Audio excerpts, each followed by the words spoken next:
strange vice pushed this man to beautiful women and their throats. Only an insatiable desire for strain.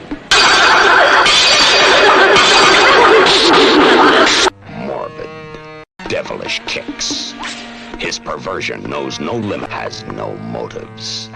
Has been marked for terror by a killer who leaves no clues. Slowly, silently, almost as if he were not there.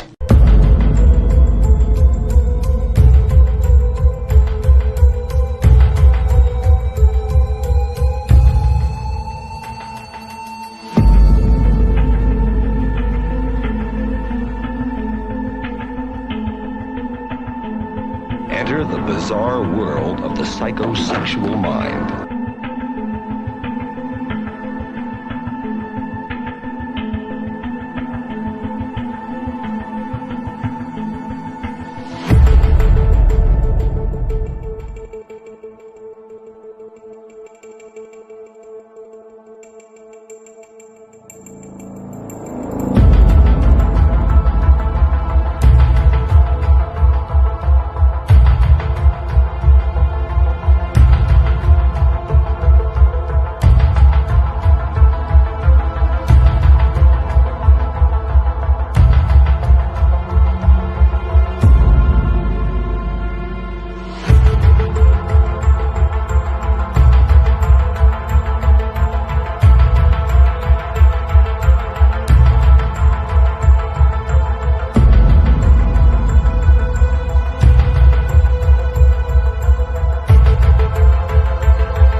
All right, man. We back up in there like swimwear. Yep, man. Back again. Yeah, man. What's going on? You have a good week? Yeah, not too much, man. Just normal as ever. Trying to cram in as many films as I can. Right. And then it comes to a point at the end of the week where you kind of panic and you think, shit, you're going to get everything together. But it always comes together. And yeah, I can't wait for this one. We're always late, too. Yeah, I apologize for that as well. No, it's all right. Yeah, it's on me too, though. Really, man. I should have had my shit a little better together. I don't mind if the times for the American watchers is. I don't mind going a little bit late if you do in the future, but we'll work that one out. Yeah. Well, man, that's so today. This is we're still continuing on with the Sergio Martino series of his films.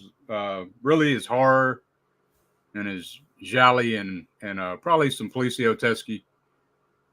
This is part 2 to that, and but I see we got some comments already. So, oh, nice, man. I'm gonna check the chat right quick. Let's see, we got Reed in here. Spicy 4K action. What's going on, man? Got Holland. What's happening, man? Holland in the house. Yeah, now the stream has officially started. We got Corey, Wilkie's Movies and Music. Hey, man. What's happening, man?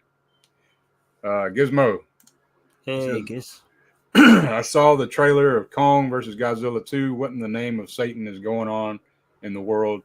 Is there a single person in the universe who thinks movies nowadays looks good? Please give me air. Bang on, man. Bang Yeah. on. Yeah, I mean, I don't know, man. I'm still stuck in the 70s and 80s, so y'all can have all that other shit. Yeah, I don't need it either. No. Let's see. Everybody's saying, "Hey." Gizmo says, "Hey, everyone," and F Godzilla versus Kong and Rose. Yeah, yeah, man. I guess he's talking about Rose from Titanic. I think. I don't know. Right. Yeah. Yeah. Okay. Yeah. Got Wild Wrangler in here. What's going on, man? Hey, man. Yeah. Yeah. Gizmo says, "I'd rather see 100-meter tall Donald Pleasance in a Speedo wrecking town than any more crappy CGI shit fests." Yeah, I think we all want that film. Yeah, to be I agree. honest. Yeah, Donald Pleasance. Yeah, man. 100-meter tall Donald Pleasance in a Speedo. Yeah, sign me up. Breathing fire or some shit. Let's see. You got Texas in here. What's going on, man? Hey, Tex, to the man. panel of pain. Hell yeah, man. Yeah, Tex, man. What's going on, brother? Let's see. Yeah, there's my beautiful wife. Ready for the fun stream. Hey, everybody. Yeah. Thank you, as always, for popping in. Yeah, man. Yeah. All you guys, like I see quite a few of the regulars in the chat because I can get it up now on my screen. And yeah, man, I totally appreciate all the support. Yeah, man. Yeah, we've gotten a ton of support, man. It's awesome, man. The subs seem to be going in the right direction, and views have been really good. It's pretty humbling too. Like it is, yeah. It's pretty cool. You got some good people in the circle. Yeah, because I noticed YouTube's like in cliques and circles, and but I think we're in a pretty good group. But let's see. Gizmo says Tasha is ready for some Giallo. Oh yeah, man. Yeah. And we had to go somewhere earlier this morning, so I was playing the soundtrack to The Strange Vice, and she oh wow, she flipped out on me. She's like, "Turn that shit off." Man, I love that. But, yeah, as we'll come on to, but yeah. But it was. I can understand someone not into Giallo listening to that for the first time, thinking, "What the hell?" Yeah. You know what I was playing though, that shit that goes that or whatever the hell, Strange Vice, Right, yeah. You should have put the Torso theme on for it as well. Tried to, man. I tried to go to Torso, but I gotta listen to that. I couldn't find nothing but the hippie music from Torso. So I didn't want to listen to that. Really. Yeah. Let's see. Gizmo says, I try to give a little support. I can. Don't block me. Yeah, man. Yeah, man. that's no. Gizmo's part of this channel is me and Dirk. Yeah. For definite. For sure. Let's see. Texas doing okay. Having some eye issue and a headache, but I'll be all right. Yeah, man. Oh man, sorry to hear that, Tex. Yeah. Hate to hear that, man. Get you some eye drops and some headache medicine. Yeah. And maybe quit watching movies that gives you headaches. I don't know. Hopefully this stream will cheer you up, Right. But yeah, man, we're gonna get into some. So the 4 films that we're covering today is Strange Vice of Mrs. Ward, or you can call it, Julie struggles with her kinky blood sex masochism. Yeah, that's one fucking way of talking. Right? Bloody sex masochist. And it's so cool. Anyway, Strange Vice of Mrs. Ward, and then we're covering Torso, and then we're covering Island of the Fishmen, and then the banger of the bunch, man, American Rickshaw. Oh boy.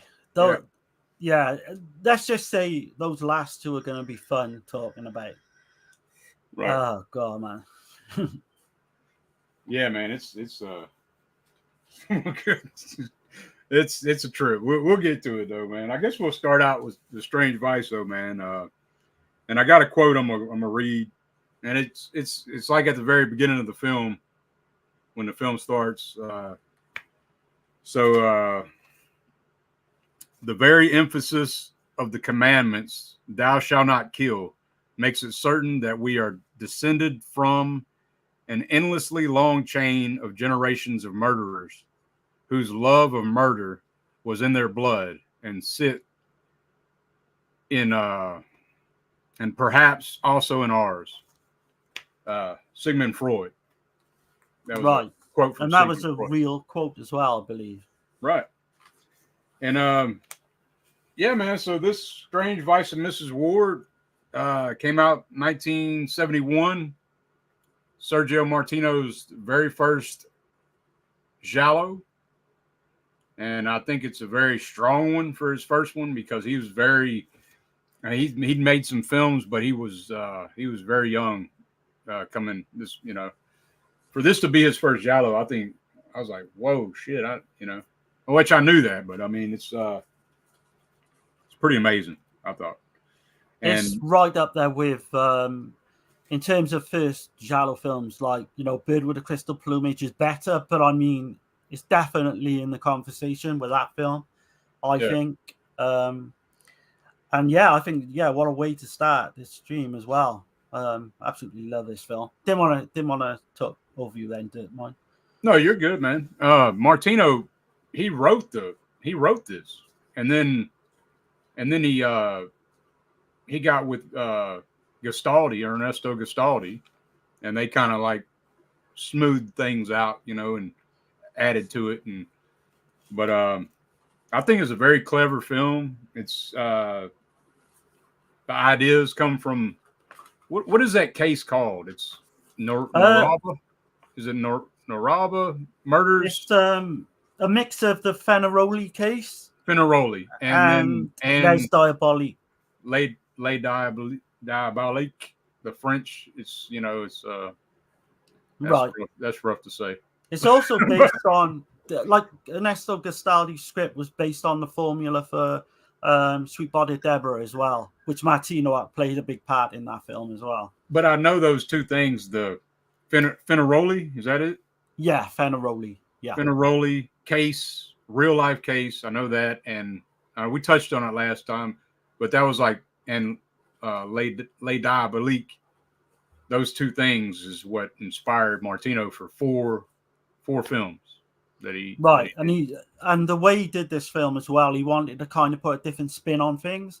So in adding those two elements, he threw in like this mad serial killer on the loose type, Argento star killer. A little side plot. Yeah, to really mix it up, and I think it does. Yeah, it does. It does, man. It's solid as hell. I've heard people not really like this one, and it's crazy because I loved it the first time I saw it. I was like, oh man, I think this is very strong. I think this goes up every time I see it in my estimation. So go on. Oh, go ahead. No, go on. Yeah. The alternate titles are Blade of the Ripper, Next, and Next Victim. Which you prefer out of them? I still like Strange Vice. Yeah, it's the better one. I think it's the perfect title for the film because of what's going on with her. She's a woman she was in an abusive relationship with this sex fiend kind of dude, but he's very like abusive, like bloodletting type shit. Yeah. Like breaking glass, and then they're having sex with the glass on them, so they're like cutting each other while they're having sex and shit. Right. And it's like just some twisted shit. And what she's struggling with is it turns her on, but she hates that it turns her on. Yeah. Like so. So the film's kind of a constant battle in her head, really, is, this guy. She definitely don't want that life anymore. She's definitely trying to get away from it, and she can't, and she hates him. But at the same time, she still is always thinking about that shit. You know, Right, yeah. Because even like with her ambassador, like husband, right. I mean, she hates him as well. Really, there's no love there. You can tell all the love is gone in that relationship as Yeah, well. yeah. It's more of like She even says it. Go ahead. convenience marriage type thing, you know. Right. But yeah, this is a great film. Do you want to kick off and start off with some of the scenes? Yeah. That's what I was getting at, though. Like, she even says in one part of the film that she only married him to get past Jean. But I'll go ahead and say who's in the film. The Yeah, man. cast. Yeah. So you got Edward Fenech playing Julie Ward. You got George Hilton playing George Caro. You got Ivan Razumov playing Jean. Carol Brandt is Conchita Arnoldi, right? Yeah. She's in Torso as well, but she pops up in Torso. she's Yeah. playing Carol Brandt, and then you have Alberto de Mendoza playing Neil Ward, which I've seen him in a ton of other. I can't think of nothing right off the top of the head. He's in tons. He's a Spanish actor. Yeah. But yeah, man, I would say that this is a great example of style over substance. You know. Yeah. For sure, man. But there's like we were mentioning. So this takes place in Vienna, and it's in Spain too, right? Like, so it takes place in Vienna, and then it kind of ends up in a different location. Yeah. Right. Okay. So maybe I'm mixing shit up. Maybe it was shot in Spain, in Vienna. I don't. I think they ended up in Cannes in France for the final act of the film. But all the early stuff is Vienna. Yeah. Okay. So there's like a homicidal maniac going around. He's killing these women, and with a straight razor. And so Julie and her husband Neil, he's like some kind of, like you were saying, an ambassador or diplomat of some kind. Yeah. They come to town. They just get back into town, and then they're hearing about this homicidal killer or whatever. And you could just tell it right out the gate that they're completely shut off. Like, there's really no love there. Just like, he's got to go, and she's like, yeah, whatever. I'll do my own thing. And just like I said, the marriage of like convenience, basically. Right.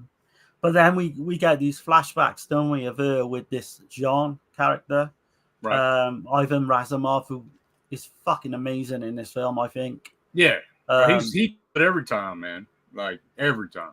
Yeah. Every time he brings it to the table, and he plays the bad guy so well. I've seen a few where he plays a good guy as well, but and then there's the cult leader he plays in Eaten Alive as well, which I love that performance. Right.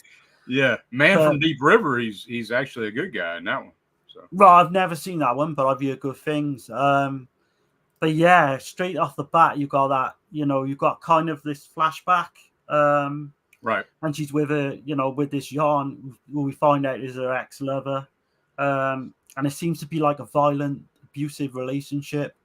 Yeah. He's smacking her around, breaking glass and shit, cutting her. Right. But there's a very nasty scene early on, like in the rain, where it's implied, I think, that he's raping her. Because she runs from him. I guess he said something to her in the car, and she gets out the car and hauls ass and shit, and he tracks her down and rapes her right there in the mud with the rain and shit. Right. But then you look on her face, and she's enjoying that shit. Which is not, not politically correct to say, but it does look that way. Films don't do that nowadays. So. No. Right. But what I like about that scene as well, not obviously not the rape and all that, but I mean the way the music is played over. Yeah. I mean, it adds to that scene completely. I love the theme to this. Right. Yeah. But anyway, she goes to like this high society party type deal with her friend Carol, and anyway, Carol's like just like some wild woman. She's just like, screw your husband, I'm gonna get you like we're gonna find you somebody. And matter of fact, meet my cousin. And then she's all weird about the shit too, talking about her cousin so hot and all this shit, Yeah. Was that a thing back in them days? Because, well, I know the state of America, you've got all like inbred people, but surely going with your cousin when you not everywhere, man. Not everywhere. I know I'm stereotyping a few. I think I've been watching Deliverance. That's actually a pretty rare thing, but I have seen some inbred people. Yeah, it is. I think it's okay if it's like your distant cousin, from what I've heard. I think that even today, that's okay. Yeah, it's legal anyway. Yeah, it's legal. It's legal, but I don't know if it's okay. But I love the character of Carol in this as well. Yeah, she plays like I said, she's a free spirit. But go ahead. Yeah. No, that's okay. No, she's like Dirk just said. She doesn't give a fuck about anyone and anything. She's kind of very beautiful actress as well. But I mean, the way she plays it, and then an added bonus is going to come onto the next film as well. She turns up in that, and I've never really took a lot of notice of her before, but now I want to try and check out more stuff that she's been in, because she's got kind of this really easygoing presence throughout the film, which plays off Edwige as well, because what Sergio did with Edwige Finesse was right, because he didn't think she was right for the role, because in real life she's more like the Carol character. She's bubbly and happy and all that, and Sergio said, I don't think she can play this role. And then when he put her into this, she's playing this kind of paranoid, and she done it perfectly, and he was so pleased with the outcome. Martino was. She's more reserved though, right? That's what I've gotten from her, like in interviews, that she's pretty like, reserved. Like she's not really a crazy, like in some of her, like she's definitely not like she is in like Your Vice. You know what I mean? Right. Yeah. She's more, apparently she was easygoing. Or she's still alive, so I don't know why I'm talking in past tense. Yeah. She's really easygoing, because I suppose everyone knows that she was married to Sergio's brother. So they had a really good relationship. Right. But I found that interesting. He didn't think she was going to be up for the part. And then, like, I think her first film was 69 as well, without going into a tangent, going off on a tangent. And she did something crazy, like 13 films in 3 years, I was reading, which is mad. That is crazy. That's insane. Yeah. But again, sorry, man, if I go on. No, you're good, man. No, apologize. We're good. But he's a great character, and he George Hilton in this. Oh yeah. Plays this like kind of handsome, because in the heir to the cousins is like a backstory of they've just got an inheritance, and right. Yeah, they both are gonna get it, so they can't be that distant of cousins if they're getting some kind of inheritance, like right. Okay, yeah, because it is kind of weird that she kind of fancies him, unless she's just playing up. But she's also like really trying to get her to hook up with him. Yeah. So I think she's just talking him up to her. Right. Yeah. I think it's more of in a jokey way, maybe. Right. Yeah.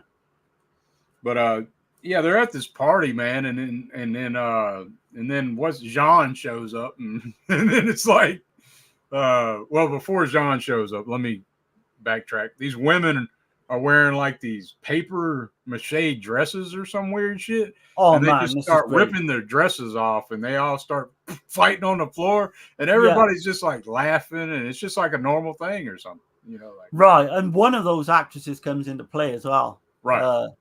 Pretty quickly as well. Yeah. But that scene is incredible. It's just so off the wall.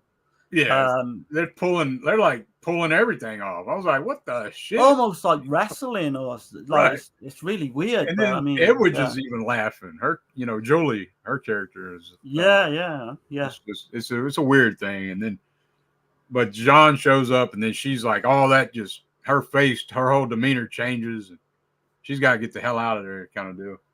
Right. I don't guess we'll go through the whole film. We don't need to go. No. But you've got iconic, we just mentioned the iconic kind of dream sequence coming up like straight after that. And yeah, he basically breaks this bottle, doesn't he? And then like carves her up with it. It's really strange. Right. And like you say, there's a bit of a twist on the scene at the end because he seems to be kind of enjoying it. But yeah, he's shattering like a bottle of, I guess, champagne or wine, and you see glass just going everywhere on her, and it's all in like slow motion. It's a trippy ass scene. I mean, it's an iconic. It kind of does that scene as well, like a similar scene in All Colors of Dark as well. With he uses I think he uses a broken bottle in that as well. But yeah, like you say, we won't go through every scene, but we'll just pick out some of the best and kind of give you a general overview on it. Yeah. But what do you think? Yeah, but obviously there's a shower scene as well coming up. Yeah. So one of the women that had her dress torn off and that was in the little nude wrestling party in the party, she goes home, and I mean, you see the POV from the killer. So this is 71. You see the POV from the killer, and she's getting a shower, and it's like one of those showers that's kind of like comes around like that. You can see through the curtain, a little bit. Yeah. And man, you see him getting the blade ready. He's got the black leather jacket, the black gloves, slices her throat. Like, just, man, it's crazy ass scene. I actually think there's a little bit of like a nod to Psycho in that scene. Yeah, definitely. Because I think he actually admits that as well in an interview. I wouldn't doubt it, man. I mean, they all love Hitchcock. So right, yeah. But and I guess then like Jean basically, without like going into every scene, but basically the film then he's kind of stalking her, isn't he, at every chance he gets. Yeah. Jean's all keeps appearing, showing up, and then you get the car garage scene. So right, that's probably my favorite scene of the whole film. It's an amazing scene. Yeah. The car. It's the image. One of the images I chose for the thumbnail of this is from that scene where she's in the dark in the garage. Now, do you think that like, without spoiling the film, do you think it's that the killer that's going around, the serial killer that's going around? Do you think it's him? Yeah. In that scene? Well, there's a scene coming up where, like, so basically your ex-lover Jean is this he does photography as well as, like, he's got a big interest in birds around kind of his place. But there's a scene later on where there's a photograph of the killer from that scene. Yeah. In his bedroom or in his room where he kind of, does photo development. So yeah, it's all open to interpretation, really. Right. That's what I'm saying. It's not a clear answer on who that is that's stalking her in the garage. So, but I mean, what a scene, man! Where it is this, she's being stalked. There's a great jump scene where the killer's hand comes into the lift. I mean, man, this is great. Talking about the elevator? Yeah. That's what we call them in the UK, lifts. Okay. Yeah. But yeah, and then we think he's coming up the stairs. I love all that stuff, man. Yeah. Right. But, I think that's Martino at his best. I do. Yeah. In terms of that type sequence. That scene is, I know I keep saying, and I said it on the last episode, but I think he does those scenes in the dark so damn well. Like, I think he can match any of them in the dark. Those dark scenes. I do. I think this is kind of an early attempt at trying to do Bird with the Crystal Plumage, like in certain scenes, not the whole plot or anything. And see, this is, so you brought that up. So I was reading something Troy Howarth says. I got to credit Howarth for this, because he said that when so Martino made this film, this is a year after Bird with the Crystal Plumage. So if you think about it, like from what Howarth is saying that it's kind of like mixing the two together in a way. Yeah. You get the best of both worlds between plumage, bird with the crystal plumage, and the sweet body of Deborah. Absolutely, yeah. Especially I completely agree. Yeah. So I was like, damn, that's dead on too, man. It's exactly. But do you want to sort of announce something? Because we got like pretty big announcement to make. Yeah, man, we're gonna have Troy Howarth on the show. Man, I can't wait for that. Which is insane, man. I'm pretty hyped about it because I mean, really big respect for the guy. He's on tons of releases on commentaries. He's got so many books out. I'm excited about it. Yeah, I can't think of anyone at this moment in time, with regards to Giallo films, being any bigger of a guest. I would say he's the voice of Giallo. Yeah, I would really say that, like, because he knows his shit, man, way more than I do for sure. I know, but I'm learning. But I think we're all learning. Right. And yeah, hopefully, so this is going to be in 2 weeks today. Right. And he basically wants to cover Luigi Pistilli films or the Giallo films. So we got 6 films, which, like, we'll let people know, and we'll do a trailer and all that. Or Dirk will do a trailer and all that beforehand. Right. But I mean, I'm like you. I just thought I'd ask him. Out of the blue. I know he's like, I've seen him on Facebook. I've had a few comments with him on Facebook and that. And the guy couldn't be more like humbler and nicer, to be honest with you. Yeah, man. So super stoked for that. Yeah, I am too, man. It's gonna be a good time because, like you said, we're gonna be covering some. We let him choose the topic, Luigi Pistilli film. Yeah, and if anyone's got any questions in the next couple of weeks, they want to like private message Dirk, put on in the chat in here and all that, then do so, because or comment after the stream's over. Comment, put in the comments. Because we got a good 2 hours with the man, and and we want to make the most out of every minute of it. Right. Yeah. But yeah, man, that's gonna be a good one. It's gonna be a good one. And also next week we're gonna pause on the Martino series because we're gonna be doing Resolve stream with Gizmo. So we can't really do a Martino too, like, because it's a lot of stuff to cover, man. But Martino will probably be back again in I'd say 3 weeks, possibly with and we'll definitely want to cover Your Voice. It's a lot room and All the Colors of the Dark for sure. So keep a lookout for that as well. Yeah. But so where were we at? Right. So we was kind of in. Did we do the dream sequence? She's been introduced to George Hilton's character, and they go to lunch, and he's just like, he's on it. He's on it, man. He's just like not taking no for an answer kind of deal. And then she falls for him kind of deal. So is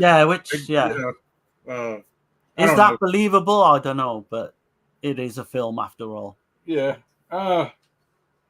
Maybe if you're George Hilton. I don't know. I would imagine, but absolutely. I suppose, not many women would turn him down, I guess. Right.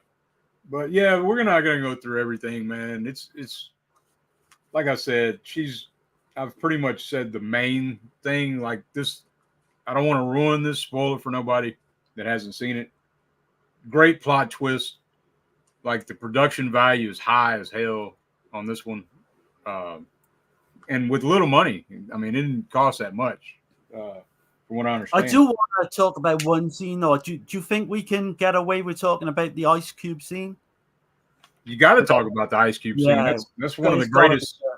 Because I started to mention that, like, so Gastaldi has this thing with the keys in Martino. So, have you thought about that? The keys, the 3 keys trilogy or some shit, I don't know. No, yeah, absolutely, yeah. Because he's got the thing with the keys and like 3 different films or locks, Right.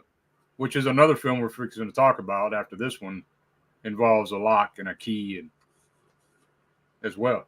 So I've got quite a bit of background on this as well, which we can go into in a bit. Like I think, like even saying a little bit about that. So right. I could say it now. So Go ahead.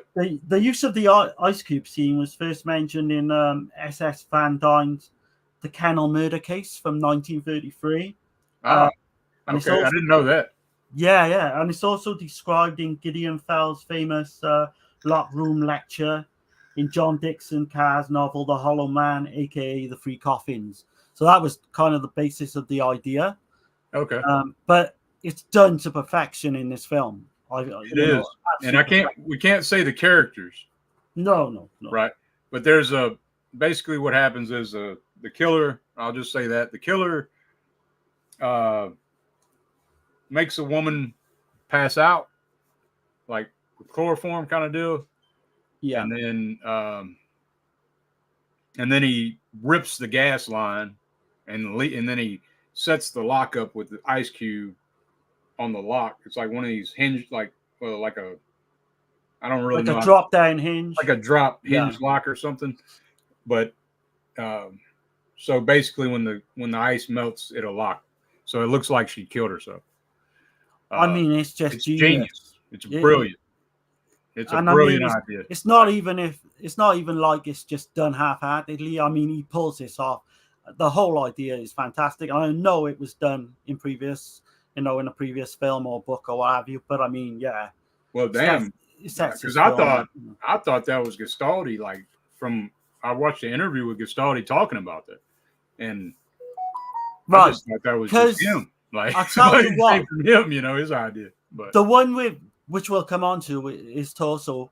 Yeah. We did an episode on Eurocult for Torso.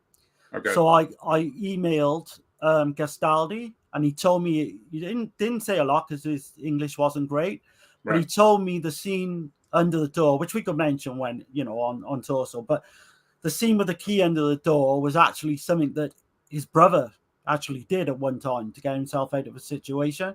Okay. So that's the inspiration for that. But I mean, we could mention that in a bit. Okay. Because I did see someone with Martino in an interview talking about he was getting ideas from college students.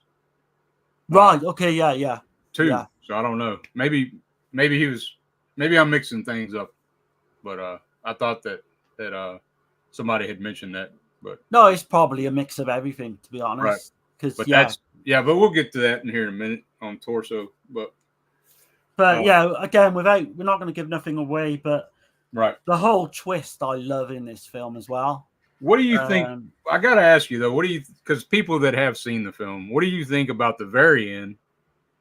Do you think that's like, man, it's kind of a little unbelievable, but I mean, I don't know. It's it don't bother me though. I'll say that it don't bother me. I mean, in context, some people it pisses them off or whatever. They're like bullshit, Yeah, but I mean, you shouldn't be watching a Giallo film anyway if that pisses you off. Right. In the context of this film and any kind of 70s Giallo, anyway, I think it works really well. Right. Yeah, I do, but it is a little far fetched, though. Like right. Like, how would this someone know that these other two people are coming? That's all I'm gonna say. So right, and I want to say I'll give someone a hint, but I'm not going to mention it completely. Right. But the plot to this is a lot like a certain Hitchcock film, and I'll just leave it at that. But when you see this, you will work it out, and you'll know straight away. Right. But yeah, like I say, this is for me one of my favorite Giallo films. Really is, man. Yeah, it is for sure. Definitely. It's probably in my top 3. Martino. Oh God, I don't think I've even tried ranking them, to be honest. I haven't either, but I would just off the top of the head, I would think this is in my top 3 Martino for sure. Yeah, it's probably 3 or 4 if I'm honest for me. Okay. But we can do that at a later stage. We can just run through our maybe top fives when we come to the end of all these. Right. But I have got, just little bits and pieces like a background if you want to go through. Do you want me to go through some of them? Sure.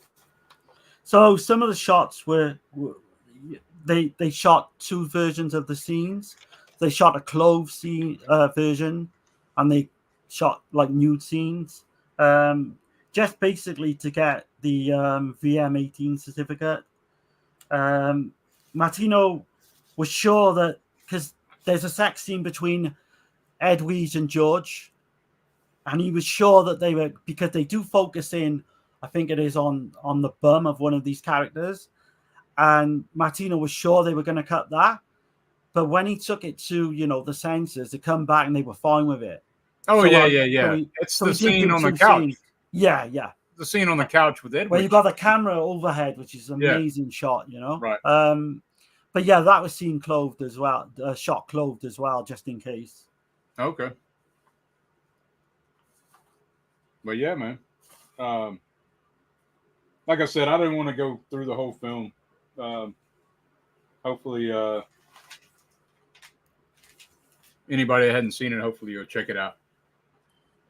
I just got a little few other things. I won't go on too much. Yeah, go ahead. The film is a massive nod to Blow Up as well.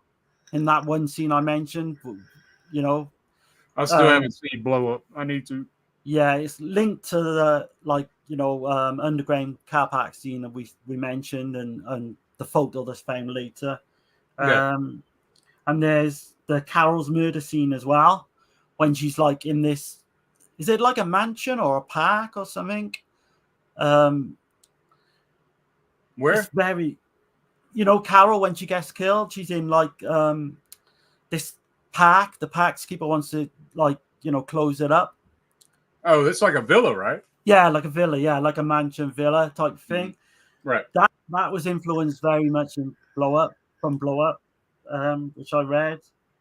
But yeah, I think that's pretty much it. Oh yeah, there is one more thing. Nora Landy's score was reprises the same tune for Double Face with Klaus Kinski, which I didn't pick up on. I'd have to go back because we've done that fairly recently. Right. Okay. I didn't notice. I didn't notice it didn't click, I guess. No, I didn't until I read it. But yeah, that's something I'll have to go back. But yeah, that's pretty much what I got on Strange Vice. Highly recommended. Yeah, man. Highly recommend Strange Vice. I gotta give it a 7.5 out of 10. That's what I'll do. Oh, okay. This is a very strong 8. Okay. Bordering on a 9, so I'd say an 8.5 for me. Yeah. It's only because of the very end, I think, is what kind of weakens it a little bit. The happy car shit in the film. Well, I don't know. It's okay. It kind of took me out of it just a little bit, but it is a bit of an off the wall. Strong. The ending is not very, very strong. That's where it's lacking a little bit, but it is. I will give you that. Yeah, I can definitely agree with that to some point. Yeah. But yeah, it's definitely, man. The plot twists in this are insane. Check it out. You never checked out Strange Vice and Mrs. Ward, man. Absolutely. So I'm gonna catch the chat right quick. Let's see. Got Wild Wrangler says, can't wait for y'all to talk about Screamers, Island of the Fishmen. Okay. Hell yeah. That's gonna be fun. Yeah. Yeah, man. Let's see. Gizmo. Haha, Tasha, you must ask Dirk to show you Cannibal Holocaust. Good way to start your Sunday together. Oh yeah. Man, yeah. Yeah, she's seen me watching it before, and she's just not. Yeah, she just kept walking. So, yeah. Let's see. Gizmo says Wales is the capital of France. Don't block me, Darren. Oh God, yeah. Cardiff is the capital of Wales. But yeah. Let's see. And we got Dead Pit in here. We got CK in here, man. Hey, man. Hey, CK. Gotta say thanks again for in the week. Yeah. He's pushed our channel, like the nomination for horror YouTube of the month. So yeah, Dirk was saying we've had a few subs as well, just Right. through the Dead Pit connection. So that's great. Yeah, man. Cheers, Highly Red. appreciate everything, man. That's you did us a real solid. It's cool, man. Texas says that's fantastic news. I bought all 3 of those books because of you, Dirk. Awesome, man. Nice, man. Yeah. And I mean, I bought them because of Darren. So, like, I guess it's a chain reaction thing, man. You know. But I was going to say to Tex as well, check out Right. his books because he's done one on Umberto Lenzi. He's done a Lucio Fulci one. He's done a Dario Argento one, Klaus Kinski. So not just those 3 Giallo books. He's done so much more as well, which he'll, in 2 weeks' time, hopefully we'll go for a few. Yeah, I need to get he's got the Mario Bava. I need to get that. Yeah, that's the one as well, yeah. I need to get he's got one on Fulci, Splintered Visions. Right, yeah. And I need to get that too. I need to really get all his shit, to be honest. They're all amazing as well. When you read it, man, it's put together really well. Yeah. You want to try and get them now as well because those things will go out of print. Like some of them are going up a little bit in price. Yeah. So people want to get hold of them now. Oh yeah. That's awesome, Tex, man. Let's see. Gizmo says, I don't understand why you found a wife who is not in the cannibal Holocaust. Hey, she's in the true crime stuff though, so that's even crazier than the shit I watch. Like some of that shit is. Some of it is, yeah. I was like, I told her that the other day. I said, at least all this shit I'm watching is fake. Like it's people are acting. Shit you're watching is like it really happened type shit. But let's see. Gizmo says, while saying hey to CK. Let's see. Gizmo says, I show my wife every Sunday Cannibal Holocaust just before breakfast. Oh, yeah. I bet she loves you, Giz. I'm sure you do, man. I'm sure you do. Let's see. He says, no problem, balls. He's saying hey to Wrangler. Let's see. Texas. I've seen those around. I'll get those as well when I can. Hell yeah. Yeah, man. Absolutely. Highly recommended. Yeah. Right. Yeah. Oh, yeah. And the mayor. You got the mayor in here, man. What's going on? Man. Yeah. Says, hey guys, just lurking in the background. Just wanted to let you know that I'm still here for channel support. Well, I appreciate it, man. I I didn't see like the last stream or something. But I know, awesome, man. Yeah.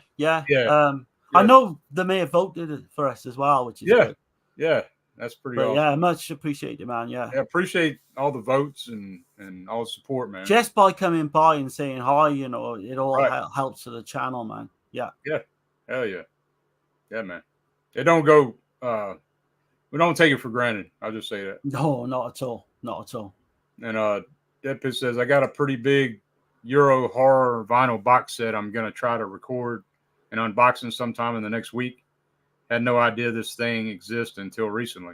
Oh, okay. Shit. That sounds awesome, man. Yeah. Oh, God. Yeah. Yeah, the vinyl thing, man, like, I know I can't get started on that because I got started on it 2-3 years ago and I bought 4 or 5 and then I just quit. Like, it's really awesome, though. Like, the stuff he shows all the time, CK shows all the time, is like it's amazing looking shit. It's just like I don't know where the hell I'm gonna put all that shit, But I'm on. Didn't he get one for the Forest as well? Which man, and I love the Forest, man. A lot of people shit on it. I mean, I seen that shit when I was a little kid, and it's crazy. That's something I can't. One of the first VHS that I saw, actually. I've tried, like Dana, I've tried 20 minutes of the Forest. And I just couldn't get through it. One day I'll try again, but no, it's great, man, for all the wrong reasons. But let's see. Everybody's saying, "Hey, what's up, Texas? The mayor is like a highwayman. He'll always be around and around and around." Yeah, yeah, man. That's right. You can't get rid of me. Yeah, man. That worked. Hell yeah.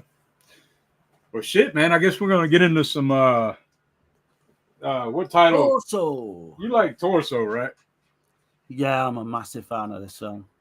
I kind of like these titles though, man. These alternate titles: Black like Terror, Red like Love, and the bodies bear traces of carnal violence.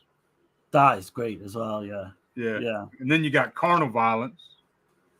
Then you got Torso, which Torso is actually the American title. So it's good to know that you love something American, Darren. I do. I love all things American, to be honest. Compared to the UK, yeah, I much prefer. I'm just messing with you, man. I know you are, man. I know you are. Yeah, this one's great. God, man. Have you got like a synopsis for this? That's all to start off, and then we can go through a few scenes and stuff. Yeah, I got some. So, like, university students are being murdered in Perugia, and which I hope I'm saying that right. Yeah, spot on, man. Yeah. Which leads to a manhunt for a mass psychosexual killer. He uses red and black scarves to strangle the women before he mutilates their bodies.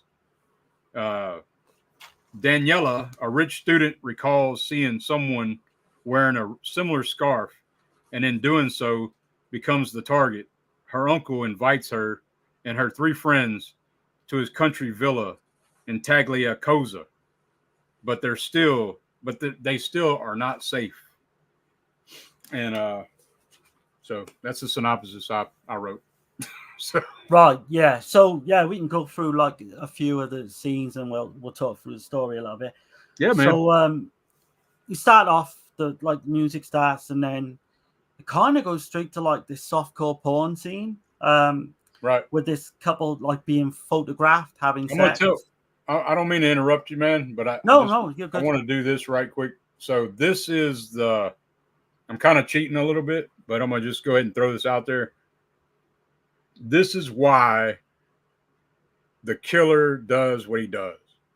Is this right here? Apple, it's slippery. No, don't worry, Franz.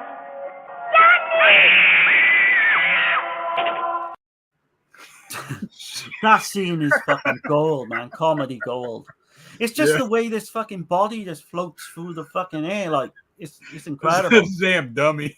Like, yeah. You know it's a dummy, but I don't know. I mean, it just looks so unrealistically the way it goes as well. The way it falls. Right. I don't know. It cracks me up when I see dummy falls every time, man. But it won't be giving too much away to say that the killer has this fascination with dolls, and he kind of puts his 2 fingers in the eyes, and we see all this early on anyway, so it's not so much of a spoiler. Yeah, I'm not giving the reveal away. I'm just giving the motive away, kind of. Right, yeah. So we've got... Not really. This... No, yeah, it's fine. So we've got this class, in session. We got Franz, who's like the art teacher, and we kind of pan over all the characters of all these girls, and a few of the guys. Yeah. And like everyone seems to be like fucking something wrong with them. Like you got Stefano, he's got like this obsession with Daniela, who's played by Tina Armand, who's absolutely stunning. Died far too young.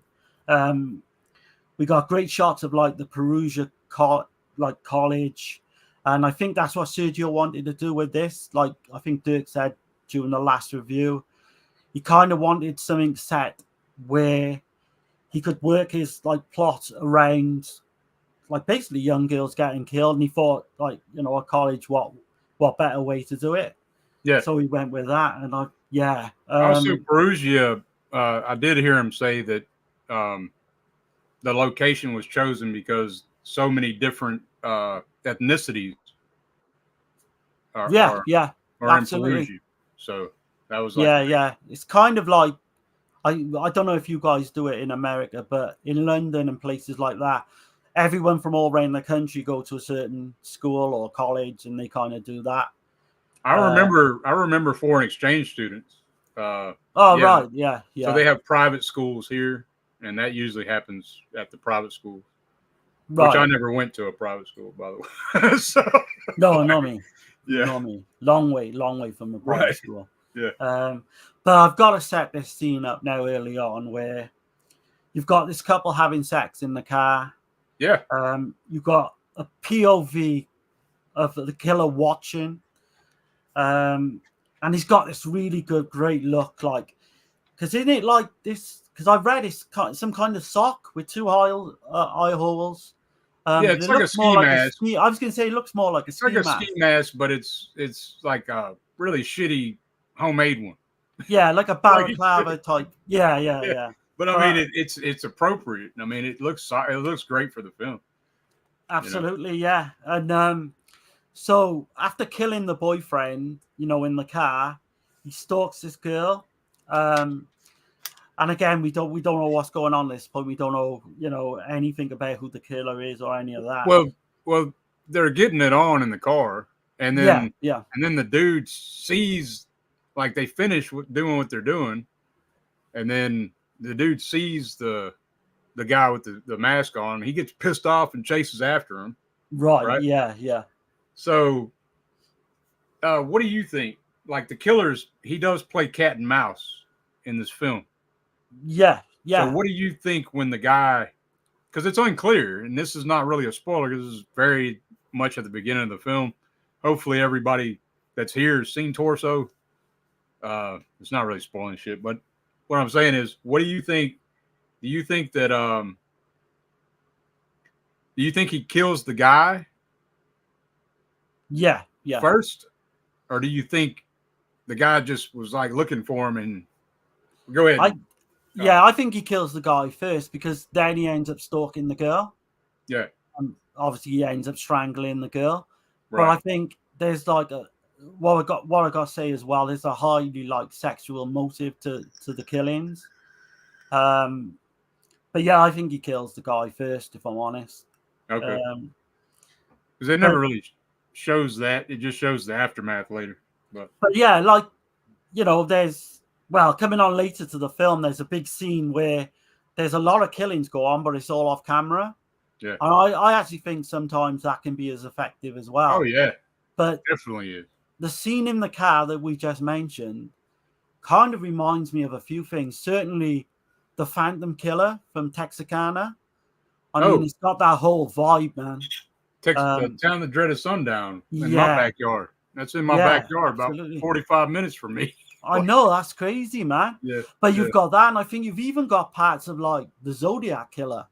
Yeah. The way he used to kill these couples. Or you could even mention like somebody like Son of Sam. Absolutely. Yeah, that would work as well. So it's kind of except he used a 44 caliber, but Right, yeah, but I know what you're saying with the whole But yeah, so you've got this really weird subplot of like ascot cat scarves, which comes into play, which is crazy. It's like, was it red or black, or was it black or red, and all that later on in the film. Right. But yeah, you've got early scene with this weirdo Stefano as well when he visits a prostitute. That's, I mean, you shouldn't laugh, but that's kind of funny the way he freaks out on her. But he becomes like the number one suspect, doesn't he? Or the Stefano? with his little violent outbursts. Like he picks up this old sleazy whore. Yeah. And then she's all like, I don't know if he's impotent or what the shit, but what did she say? I don't know if you're something about all weird hang-ups come my way or something. And she it's so funny, man. It shouldn't be funny, but it is. Right. And she's like, you're still gonna have to pay. And then he's starts smacking the shit out of her. And I'm like, crazy, what? Yeah. Exactly, yeah. Hey, and again, shit, bitch, I'll kill you or whatever. Yeah, it's like, so basically we think it's him straight away, but everyone knows if you watch a Giallo film that it's not. Almost at least though, almost every male. Well, I can't say that. But there's a lot of damn males in this film that they seem like the red herring. Like but almost every male is sleazy and perverted. Right. Yeah, So it's kind of like in two halves, this film as well, the way I see it, because you got all that early shit with the, when the girls come in to kind of this village. But what I want to pick up first is we can't mention this review without saying the way Carol gets killed. Yeah. She was the blonde, I believe, in the last film we mentioned. I haven't got her actual name. Oh, let me have a quick look. Yeah, I haven't actually got her actual name, but she was a blonde in the last film. She's picked up by these two bikers. They go to like this hippie commune, like party. You're on about what's her name? Damn, I just had her down.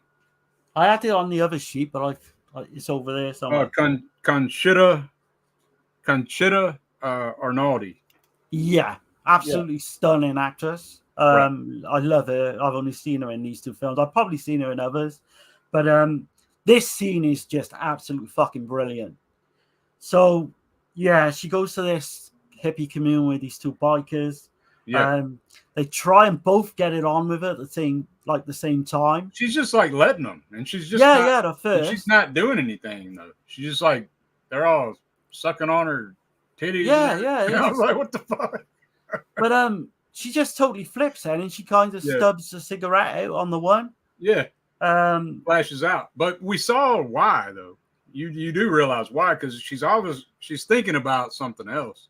Yeah. You see her arguing with one of the other girl's uncles. So I'm good you brought that up actually. So he comes into play as well as maybe a red herring. Right. Because she ends up having an argument with this uncle in the car of one of her fellow girlfriends. And that comes into play as well. But this scene is so then she runs off and she kind of gets stalked through this forest. You've got the mist.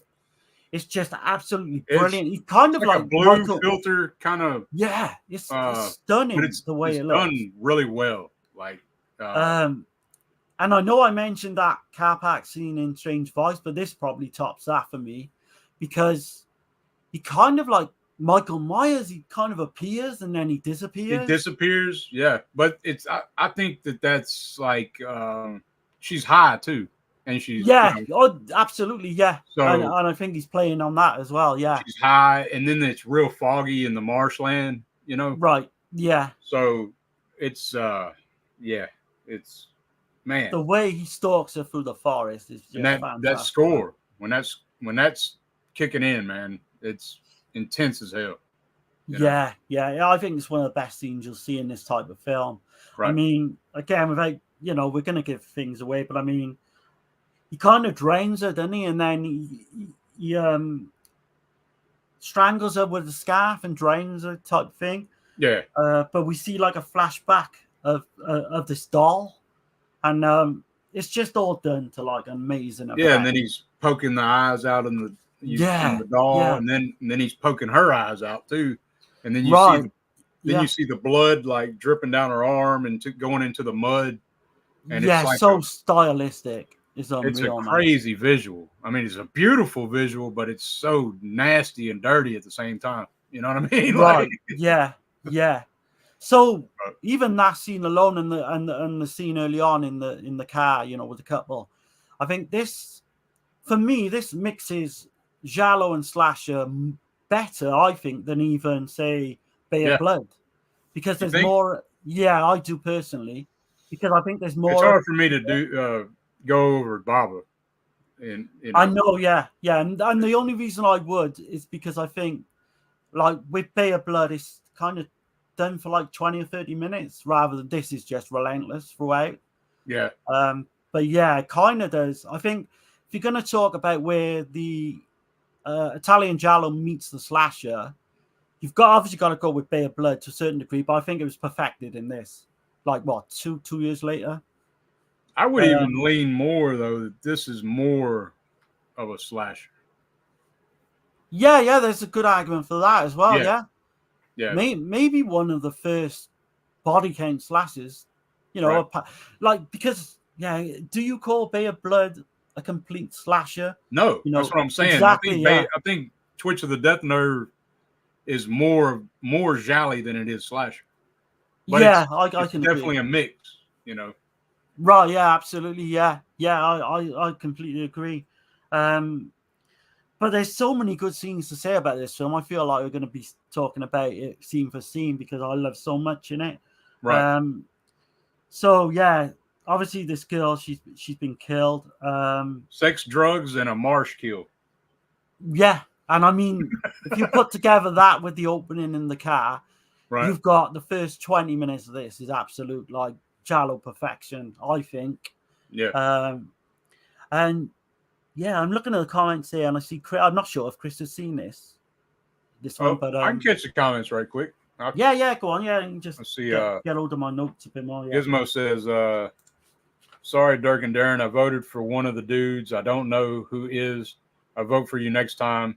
When you're nominated for Best Hairy Nipples or Best Bold Channel, don't block. Or I think he meant bald. Yeah, Best yeah. Bald Channel, don't block. Texas says torso rules. Hell yeah, man. Oh yeah. God, yeah, it's so good, man. Yeah. Yeah. Torso is a masterpiece. Chris C. Oh, you have seen it then, yeah. Okay, yeah. It is. It is in my eyes, definitely. What's going on, man? Let's see. Gizmo says it still looks better than everything in the new Kong versus Godzilla 2 trailer I saw after the CGI monkey snake movie and Screw Rose. I hear you. I don't think I'm going to be looking at that trailer, to be honest. The mayor says I still need to get torso. Yeah. I mean, this release right here, this is a Blue Underground release, and it only has like an 11-minute interview with Sergio Martino, and then it has some.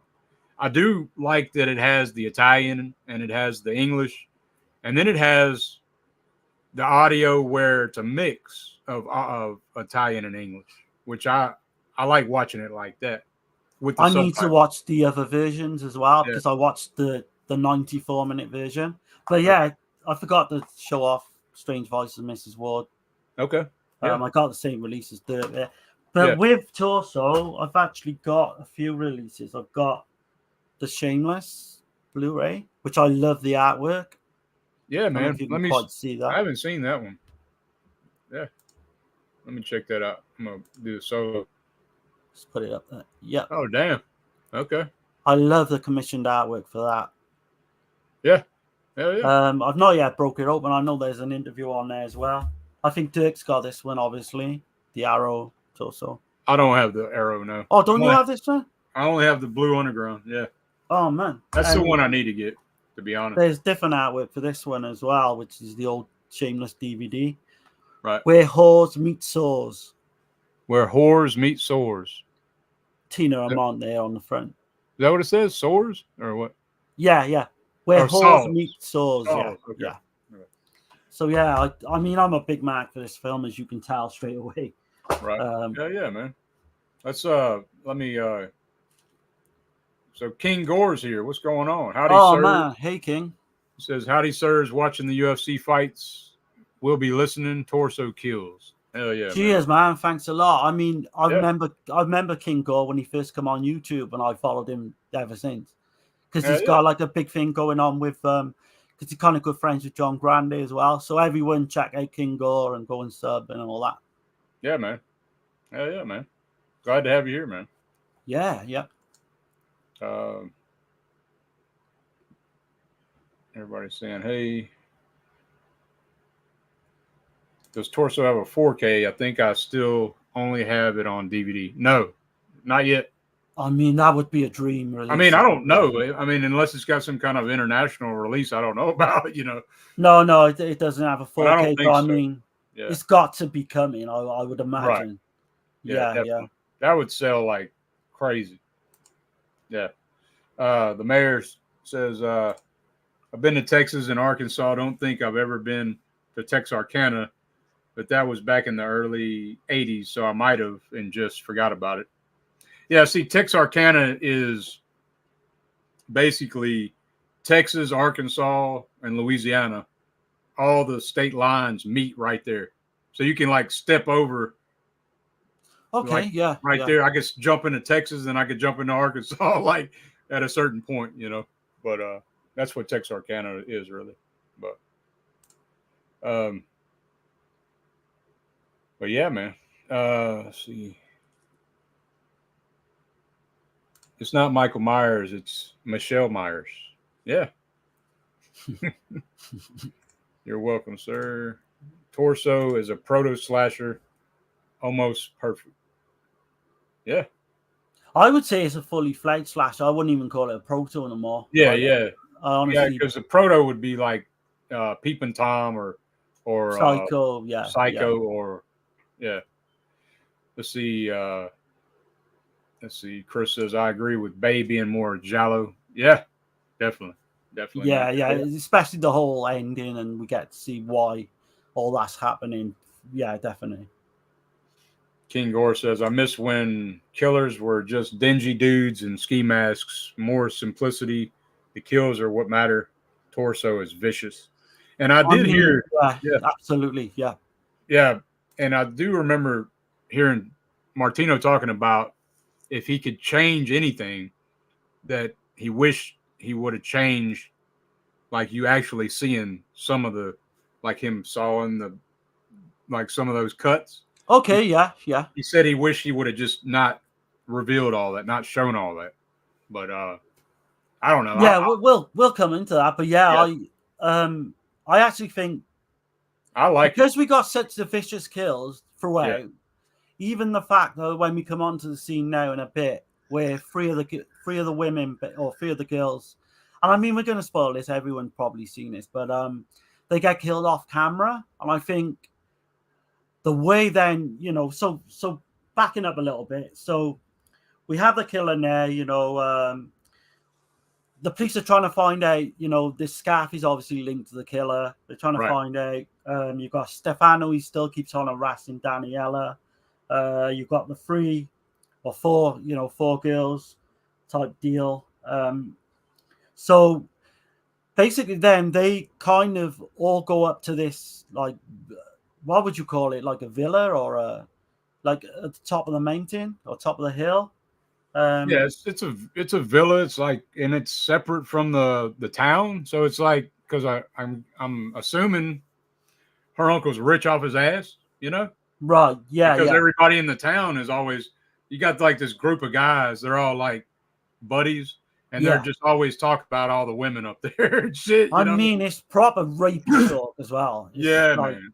Yeah. I mean, for a woman to be watching that scene would probably make him uncomfortable.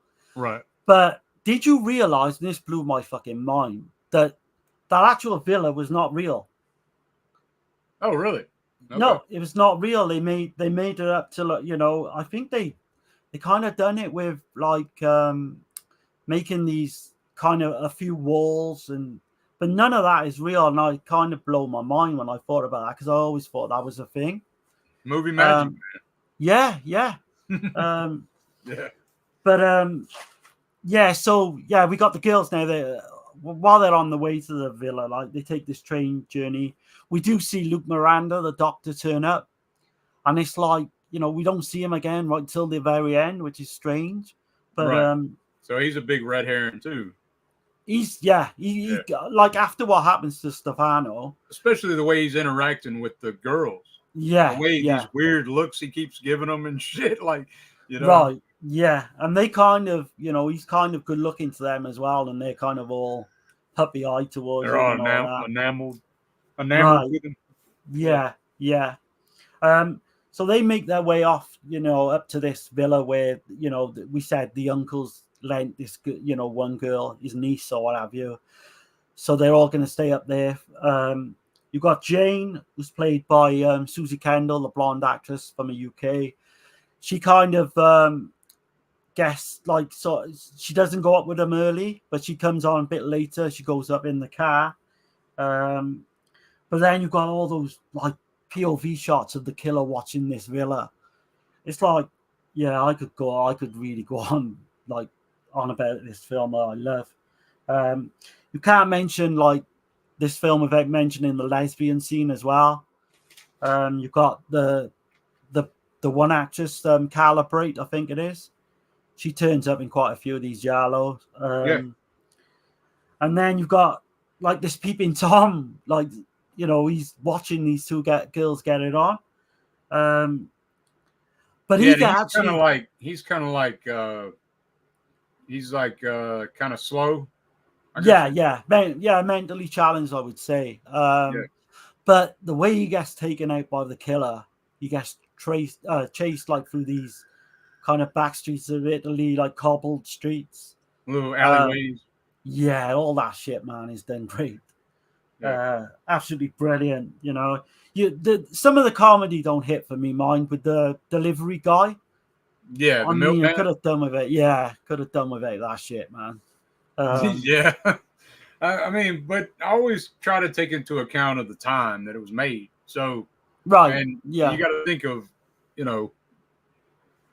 I mean, it was like that here too, but I'm saying like Italy was a lot more strict as far as, you know what I mean? I completely agree. So I think they have to, they thought they needed to do,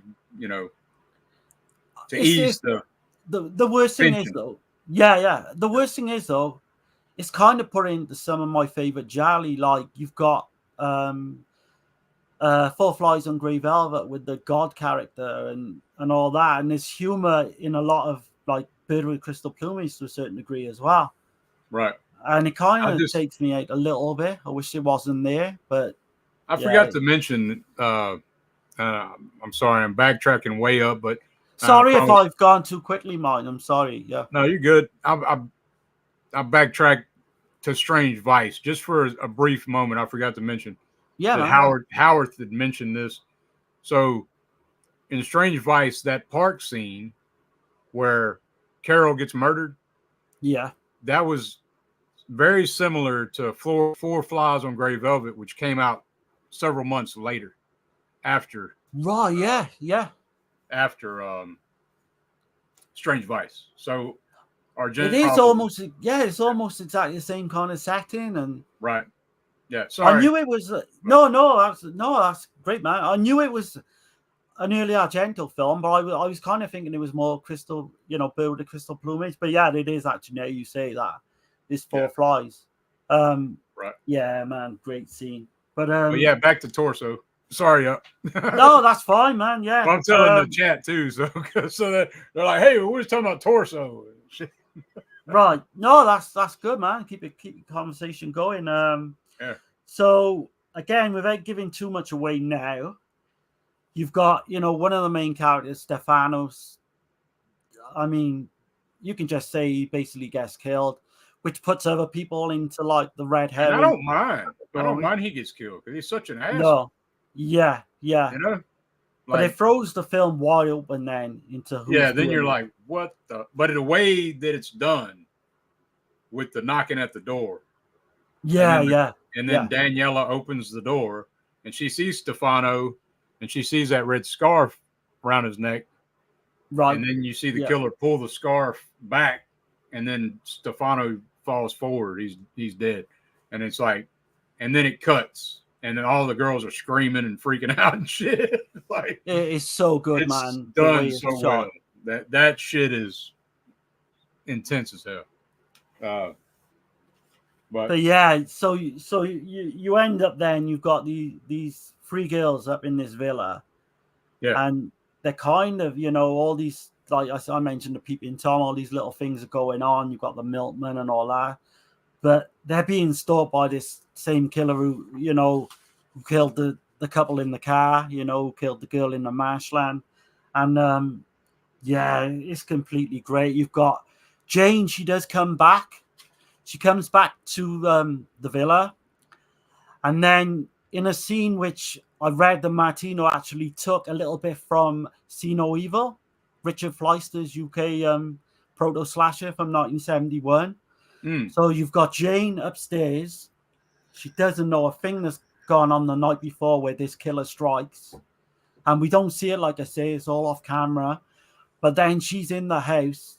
We left out the part where she twisted her ankle. Oh yeah, absolutely. Yeah, sorry. So she's twisted her ankle. And her friends are having to wait on her hand or foot. Yeah, So she's got a handicap with her ankle and everything. She can't move around. Which plays in great which plays in great to the scene actually, because the doctor prescribes her sleeping tablets, which completely knocks her out for that night. And then we've got, this killer. And what you don't see, for me, makes it fucking great as well, I think. Right. Because we don't see, just like she don't see. Yeah. All we see is what she sees, the aftermath of what he's done, But to have it in such a way where she comes down the stairs the next day and she ends up like seeing this killer trying to dismember these bodies, and she doesn't like see the face, right? Because she's watching through little holes in the door, and she's hiding and shit. Yeah, Yeah. All that shit, man. She has to be quiet. So she starts cleaning up all her food. Yeah. And hiding it and like all her shit to show that, like, she wraps the bed up, puts the bed up like she hadn't been sleeping there. And yeah. I mean, all that shit is she don't want the killer to know, she's there. So. But so yeah, she kind of like sees the killer dismembering and all that. But again, another standout scene which we gotta mention is the key. It is just you got to mention that amazing scene. That's just the most suspense of the whole damn film. Man, because he locks the door. Right. So this is the second part. So this is the third time that we see the killer. He's playing cat and mouse with his victims. Completely. Because he knows she's there. Doesn't she make a noise? Wait. She makes a noise, doesn't she? No, I'm wrong. He don't know she's there yet, but he locks the door. I don't know if he knows she's there or not. I mean, why would he lock it? During, just after the murders and that, where she sees him, sawing up these bodies, he kind of knows she's there because I think she makes a sound, doesn't she? No, that ain't how he finds out. He finds out because when he's taking the body parts out of the house, that's right. Yeah. She leaves her slippers on the stairs. Yeah. And then he finds her slippers, and then he knows she's there, and she realizes that she left them. And then the key's still in the door, and so she's got like a bobby pin. She takes a piece of newspaper, slides it under the door. She's got the bobby pin, trying to push the key out. So the key hits the newspaper, and she can pull the paper to her, get the key, unlock, get the hell out. But when she pushes the key all the way through, the key don't hit the paper, but then you see the killer's hand pick the key up and set it on the newspaper, and it's like, holy shit, man. I mean, what a fucking genius thing to write. And I know it happened to him, I mentioned earlier, it happened to his son in real life. He was in a sticky situation where he must have got locked in to a room, and he actually did this trick to get out of it. Yeah. And it is just genius in this film. It's just one of the many great scenes to the film. Right. And the suspense as well, where you see the black gloves, Yeah. And he's definitely playing, brilliant. Like I said, the cat and mouse shit. So yeah, absolutely brilliant scene. And then you've got, because for 45 minutes onwards, I think the last kind of act, the third act especially, this is just where I think it just goes into overdrive. And that is why I think it's one of the best Giallo films. And, I hasten to say that definitely is Giallo. I was going to say, I hasten to maybe say Giallo sometimes with this. Right. But no, that is definitely, that scene in particular is all Giallo. Like, and the plot twists and the actual, because obviously we spoiled this film throughout, but so the kind of what happens with the killer now with the whole childhood trauma thing, and you've showed the dummy death in the intro. Right. I can show it again. You want? Yeah, go on. Apple, it's slippery. No, don't worry, friends.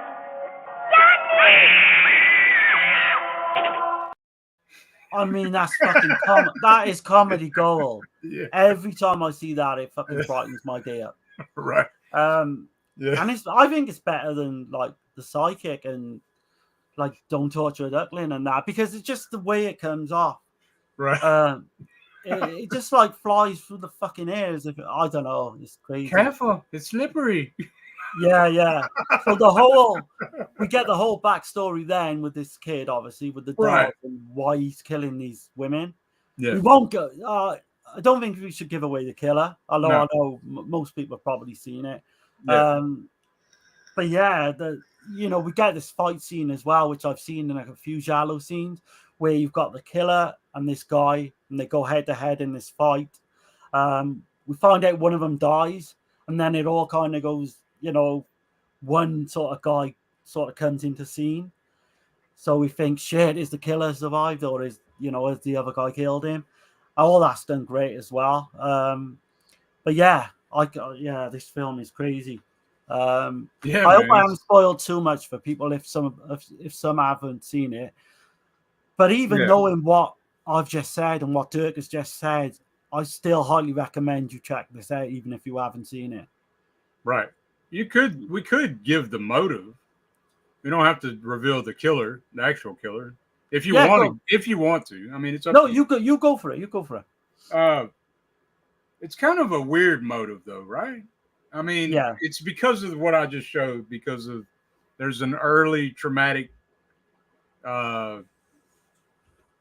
something that happens to the killer, and basically he's impotent too, and these two of the girls that he kills in the film were trying to blackmail him because some kind of what was it? He was having sex. He was trying to have sex with him or something. And they knew as well with the the scarf as deal as well. Right. So they're trying to blackmail him, and but anyway, it's really off. I guess I should have did a spoiler alert, man. But I'm not going to go too much. But then he says they're all dolls. They're all flesh and blood dolls, and it's like, right. And but what I don't understand. Well, okay. Yeah, it all makes sense. It all makes sense. I was about to say I don't understand, but it all makes sense because of the blackmail part. Because yeah. So he's always been kind of twisted and crazy. Yeah. But that really set him over the edge. Right, yeah. He kind of keeps it together. Two of the girls, they're very sleazy, very promiscuous, very dirty. So this is where Sergio, right? So this is where I call it a slasher, right? Because this is probably one of the first, or maybe not the first, but I mean, it's one of the early attempts of a final girl. Yeah. So where you've got all the girls in the villa, they're like lesbians or they're all into different guys. Yeah. But Susie Kendall's character is actually the virginal one out of the lot. I know she has a play for the professor, but she doesn't do drugs. She doesn't drink. No. I don't think that's any coincidence. I think that's I'm not convinced that she's a young woman either. I'm not convinced she's a teenager, right? Oh God, she must have been 30. Right. And Susie Kendall, she was in Bird with the Crystal Plumage as well. So which is a good link to 4 years apart, those films. So but highly I don't know if you want to get to the comments actually, because and then I can go into a little bit of background I got. I can do the comments real quick. He says King Gore, he says, oh, just realized I got the Arrow Blue. Nice. Hell yeah. Oh man, it's the edition to have, I tell you. I gotta get it, man, because this is a bare bones edition. It's got a little, like I said, 11-minute interview with Sergio Martino, and this has got like 4 versions in of the film, or 3 or 4 versions of it. This has got 3, I think, but right, yeah. But it has a commentary track. But I'm wondering about the features on that one now. So, right, But anyway, I'm gonna keep going through the comments right quick. No, carry on, man. Yeah. Chris C says, Torso is part of the Giallo Essentials second set. Yeah. Yep. Right. Yeah. Arrow release. Yeah, man. I appreciate that, y'all. Yeah. No worries, man. No worries. And then Tasha says, y'all always keep these streams so interesting. You describe the movie so well. Good job, guys. Well, I appreciate it, and I know you're a little biased, but I do appreciate it. I mean, that's something I always hope Yeah. that, you know, is coming across okay, but you just don't know when you're doing these streams, you know, Yeah. if people are like, but that's always nice to say. Yeah. I mean, we got 13 in here right now. We had 15, but that's cool. So let's see. Gizmo says going to revisit 99 Women now. Girlfriend is sleeping, so ready for the good stuff. I think I actually downloaded that as well, ready for Okay. next week. Yeah. I think it's that one. I'm not sure. Like Gizmo says, typical Tasha, writing right before I get dirty in the chat. Sorry, Tasha. I thought we were only boys in here for a second. I will behave from now on. Gizmo will never behave, I don't think. Yeah. But I love that. I love that. Man. Let's see. The mayor. Speaking of Peepin' Tom, Criterion just announced that they're releasing it here in the States. Saves me from having to import it. Yeah, man. Yeah. I can't get on. I don't particularly like that film, if I'm honest. I gotta get it. I gotta get it. I know it's an important film. So you might love it. Like I've never seen it. So it's an early kind of found footage type deal in some parts. I just find it a little bit too slow. Yeah. I find it too slow. I like Psycho's much better, I think. Well, I mean, yeah, it's hard to beat Psycho, but I know, but they're always compared the two. Right. Like everywhere you read is compared because they come out like I think it beats Psycho anyway. Of course, Psycho is gonna probably dominate it, you know. Yeah. But I don't think Peeping Tom's as good as what everyone says. But that's just me. Yeah, I know I say it sounds sacrilege to say that, but yeah, I can't say nothing on it because I haven't seen it. So you might love it. Tasha says, "Gizmo, I hear it all." Yeah, she does. Let's see. Chris C says, "Hot take: like Torso more than Vice, but both are great." That's not a hot take really at all because a lot of people. Does he mean your Vice or does he mean Strange Vice? Yeah, I'm thinking he means your Vice. Right. Because your Vice is my favorite Giallo period, but definitely my favorite. Your Vice is definitely my favorite Martino film, but Torso's like most people. There's not much between the two. I would say most people prefer Torso over your Vice, but which is not a bad pick. I mean, not a bad thing at all. Yeah. No. Let's see. Gizmo says, "You're like my girlfriend. She could be 40 miles away sleeping, and she still know if I'm in the candy bowl in the kitchen. It's a sixth sense with you females." Yeah. Let's see. It's probably better comedy than in the Kong versus Godzilla 2 movie coming out. Damn, Gizmo. I think, I've got to see that trailer now. I wasn't going to see it, but right. Agreed, Darren. Torso is a pure slasher. Scenes in the villa are great horror. Yeah. Love your passion for this, Darren. Nice one, Chris. Thank you. And Steve, you got Captain B playing in here. Torso is my favorite non-Argento genre. Yeah, awesome. Good to see you in here, Steve. Yeah, man. Hell yeah. Oh God, I'm not even sure I knew that. I know we did cover it not that long ago, but that's awesome, man. Yeah. Great to have Steve in. Yeah. Right. Well, that's your Vice is my favorite Giallo period, but yeah, that's awesome, man. It would be good to do a top like Giallo list down the line. I'm not saying anytime soon, but I mean top like 25 or something, or maybe like briefly go over them, not go into too much detail, but then there'd be a lot of surprises on mine, I think, for a lot of people. And I think yours as well, to be honest. Yeah. That'd be hard to do, though, man. I'd have to have a lot of time to really think about that. I think you could do it off Letterboxd. If you went on Letterboxd, looked at all your ratings, that's the way I would probably Well, the way I am, it's not that easy. I'd have to watch films to really... Right, okay, yeah. To really to give a real opinion on it, you know what I mean? Because there's some that I haven't seen in a while. And you never know how that's going to shake out. Let's see... Okay, people saying, hey. Chrissy says, like the child is floating. Yeah, it's really weird. It's unintentionally funny. Oh, yeah, the fall. Yeah, man. Yeah. And Gizmo says, "Oh man, just got finished creating the stream for next Friday with all the titles in the video on my channel. Neri has 96 titles. That is crazy, man. I think I've basically got it down to like 17, which I'm gonna try and watch. Yeah. But yeah, most of the ones I'll do as many as I can, man. I can't really give a number right now, but I'll do as many. Different mixes though in your genres and stuff. Yeah, I'm gonna have a bunch of different genre, yeah, for sure. Let's see. Let's see. Chris says reverse that number at 69. Yeah. Let's see. King Gore. Is the plan to go through Italian directors' catalogs, like one for Martino, one for Argento, etc.?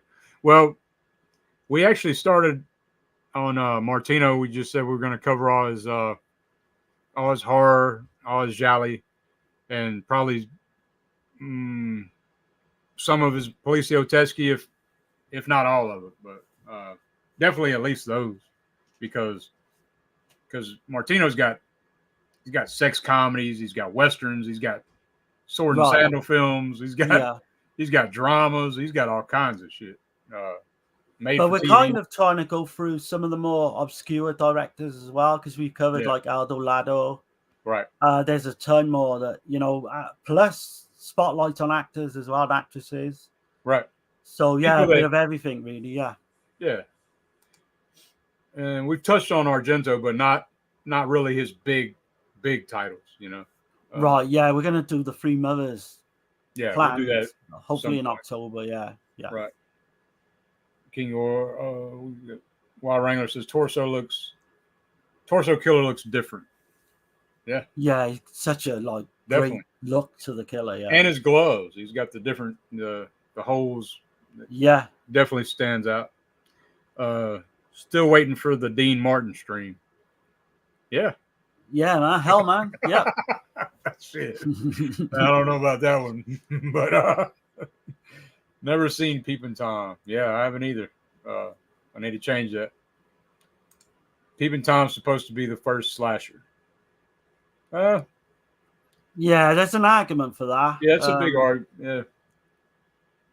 There's Spiral Staircase, I think, is one of the first. You could also say that it could be the first Giallo, too. Yeah. But then there's one from the 30s, too. Night of Terror is another early one. Right. There's even one called 13 Women from 1932, I think, that you could kind of call like a slasher. Yeah. And it's pre-code, black and white. But yeah, there's loads of arguments for first ever slasher and proto slashers and all that. And Gizmo says, sorry, Chris, I promised Tasha to behave. And Rosalba is like 90 soon, so I am not that into her in that kind of way today. Yeah, she's actually 85. So yeah. And yeah, well, we've said that before. She still looked pretty good from considering, her age. She's 85 and she's still really good friends with Barbara Boucher and their neighbors. So I thought right. Yeah. Well, kind of cool considering what they get up to in a muck. Yeah. Let's see. King Gore says Peepin' Tom is awesome. You can spot the slasher elements creeping and throughout. History is cool. Yeah, I'm a big history nut, man. See, I'll have to go back. I wish I liked that film more. Gizmo says, but you don't understand, Dirk. The trailer for Kong versus Godzilla looks like a Nintendo game from the early 90s. I am still shocked. I don't understand how low the quality has gone in Hollywood. I mean, I've heard other people say that as well. I mean, I understand people. A lot of people like that shit, and we live in a ADD society, is what I say. You got to have shit popping and moving and flashy shit going every 10 seconds now. So, and everything got to be 3 hours long as well. It's crazy. Well, I mean that because of the streaming, I believe, because of all the damn shows that people watch. People will sit there and binge watch a show for 6 hours, but then they'll complain about watching a 3-hour movie. So Yeah, makes sense. Like, you know what I'm saying? I don't. Yeah. But I mean, they're. I got to think about that one day. I was like, that's why, because all the damn binge watching people do. But it's hard to sit in a theater for 3 hours. I don't like doing that shit. Chris says, "Don't Torture a Duckling" might be my favorite. Nana Argento Giallo, and of course, Blood and Black Lace. Yeah, those are bangers. Those are Don't bangers. Torture a Duckling is probably my favorite Giallo. Definitely favorite Lucio Fulci film. I think Opera is my favorite Giallo, but it's up there. It's definitely in the top 5. Don't Torture. Right. Gizmo says, and I love King Kong from 33 and 76. And you know I love Godzilla, about the old ones and the new Godzilla -1. Yeah. Yeah, man. Steve says, good picks, Chris. Love those too. Yeah. Okay, I think I'm gonna pause here on the chat for just a minute. But yeah, I guess, was there anything else on Torso? I've got a little bit of background if you want. Yeah. I'm gonna put you on. I'm gonna take a brief break. I'll be right back. Do you want to do that anyway? So I'll have a quick break as well, and then we'll come back in like a minute or two. Okay, I guess I'll just show the trailer. Or the intro. Yeah, won't be long, guys. Be right back. Yeah, be right back, y'all.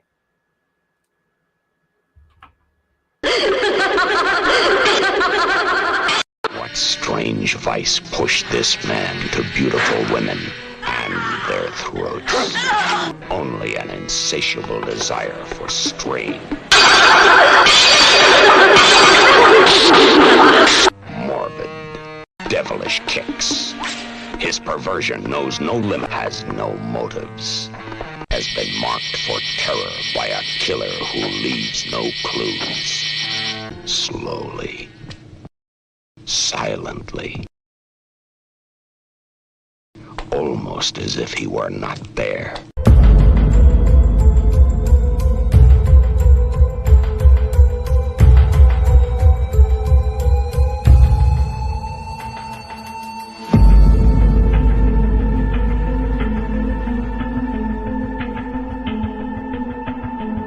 Enter the bizarre world of the psychosexual mind.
All right, man, we're back. Sorry about that, yo. Yeah, it's all right, guys. Nature calls sometimes. So. Absolutely. Yeah. Do you want to go through the rest of the chat and then? Yeah. Or do you want me to do? Is that entirely up to you? Yeah, we can do that. Chris says, I have not seen What Have You Done to Solange yet either, so I have to hold my judgment. Yeah, you got to get on that one. Masterpiece. Yeah, definitely it is. Gizmo says Aldo Lotto is the one who made the better movie than Last House on the Left. I remember him. I totally agree. Totally don't, but you know, it is what it is. I think we already Night Train Murders, man. We already had that episode, I thought. And it was clear who the winner was. So, but anyway. Let's see. Chris C, the slasher dude. Hell yeah, I love Suspiria and Inferno. Yeah, man. Absolutely, man. Yeah. I like Mother of Tears too. A lot of people shit on it, but you know. I don't mind Mother of Tears. King Gore says 13 women. That's right. Ain't heard that brought up in years. Yeah, the really early 1930s film, yeah. I've never seen it. So, Chris says Inferno doesn't get enough love. Sorry, off topic. Yeah, it don't. I've not seen Inferno for what seems like ages and ages, like years, basically. But I can't wait to go back to that because I love the look of that film. It's amazing with the blue hue, Right. like to the. Oh, I love all that. Yeah, I can't wait till we do that. Cover them. Chris says 5 women for the killer. I wanted to like, but was not feeling the film. I dig it. It's a 5 out of 10 type of film for me. But yeah, it's an average Giallo. Yeah. Steve said Rosalba lives in a castle. Okay. Yeah, probably. Yeah. I'm sure. Yeah, I'm sure. I wouldn't doubt it. Yeah. 96 film. She better live in somewhere nice, right? I think she married into someone with a lot of money as well. Yeah. Women got it easy that way in a lot of ways. Let's see. Holland says first slasher was Scream 6. Oh, yeah. Yeah, that's the one. Yeah, man. Let's see. Peeping Tom has a Criterion 4K coming. Yeah. Yeah, it does. Yeah. And Godzilla plus Kong Fallen Kingdom looks to be a Michael Bay Transformers movie. I can believe it. We got Pop's Movie Dungeon. What's going on, Alan? Oh, hey, man. Hey, everyone. Yeah, man. Good to see you in here, man. Yeah, good to see you in here, man. Appreciate it. See, Yo Allen. Yeah, man. Gizmo says, but still, all the films from Hollywood is flopping these days. I just think they have some screw loose over there right now, or exception is Barbie and Oppenheimer. Yeah, I don't really care. I don't entertain. I don't care about the state. Like, I don't know. I stay watching old shit anyway. But yeah, it's got to be something that's got a really good buzz for me to like check out a new film. And that's I've given them enough chances. I just can't relate to anything in these new horror films at all. You do get a few a year that are really good, but yeah, you get a few and far between. They really are. And King Gore says, binge watching is self-flagellation. Yeah. Yeah. I have some more stuff coming. Then it's a calm the hell down Chris video coming. Okay. Chris has been knocking them out this week. Some of the vids. I see. King Gore says, I'm a big fan of What Have They Done to Your Daughters. Yeah. Yeah. I like that whole trilogy, to be honest. But that's another great film. What Have You Done to Your Daughters? Chris C. the Slash Dude, I'd rather see all the Transformers movies on repeat for 5 weeks before I see the trailer of Kong vs. Godzilla 2 one more time. I take it Gizmo doesn't like the trailer. Right. Let's see. To your point, Gizmo, they are just pumped out by the machine. Oh, yeah. Like what have they done to your daughters? A lot King Gore, very disturbing Giallo. Subject matter, definitely. To be honest, after binging the animated Transformer series, I'm kind of disappointed with the movie adaptations. That me after hating on the act of binging. Yeah. That Cleaver. Oh, yeah. What have you done to the daughters? Yeah. What have they done to your daughters? Yeah. Let's see. Gizmo says, Chris is right. Gizmo says, well, Italy just pumped out Giallo in the 70s also, but still they are fun. Yeah. Yeah. I totally agree. And if I've been thinking about it, like the fact that why I like Giallo so much, and the only thing I can kind of narrow it down to is the look, the stylized look, the colors and all that just works now with the, everyone's got like a HD TV. We got all these it really pops with the high definition. So I at think least the Blu-ray. it's the only kind of subgenre that really does you get the most out of like your TVs and your up to state kind of art. Through because even when you're upscale a DVD, these films look so great and so stylistic. I don't even know another like subgenre to that would be the case, because slashers are not all style. Right. I think that's why it's become my favorite subgenre, because Definitely. who would have known like 40, 50 years later we would be watching these in the quality that we do. Yeah, I mean, it looks some of them look like they were shot yesterday. Like, Yeah, so. absolutely. But yeah, man. Yeah, I think I caught the chat up, man. So we can. Yeah, sorry about that. Do you want Yeah, me to just no, go over a no, few you're things with Torso? So still seeing on Torso. Right. So let's go through this a little bit. So I mentioned like basically this is rehash scenario titled Four Girls Alone. It was also inspired, which I mentioned, Richard Fleischer's Blind Terror 1971. Also, which I found interesting, right? So this was kind of loosely based on a real crime about this butcher who ended up killing all his in-laws in an apartment on the outskirts of Rome.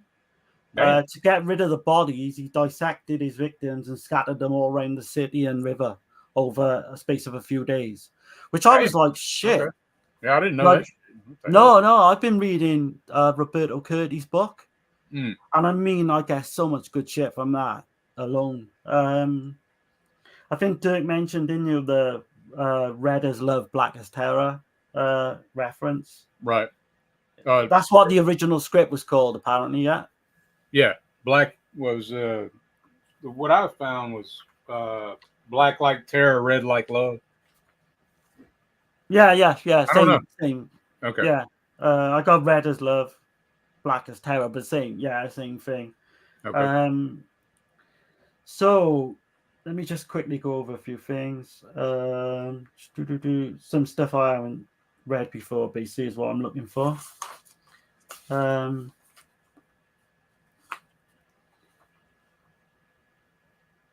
So yeah, the handheld camera shot where the killer goes up the stairs. I think I may have mentioned it in the as we were talking about the film. Right. I think that shit is amazing. That puts him on a par, I think, with like at times with Argento.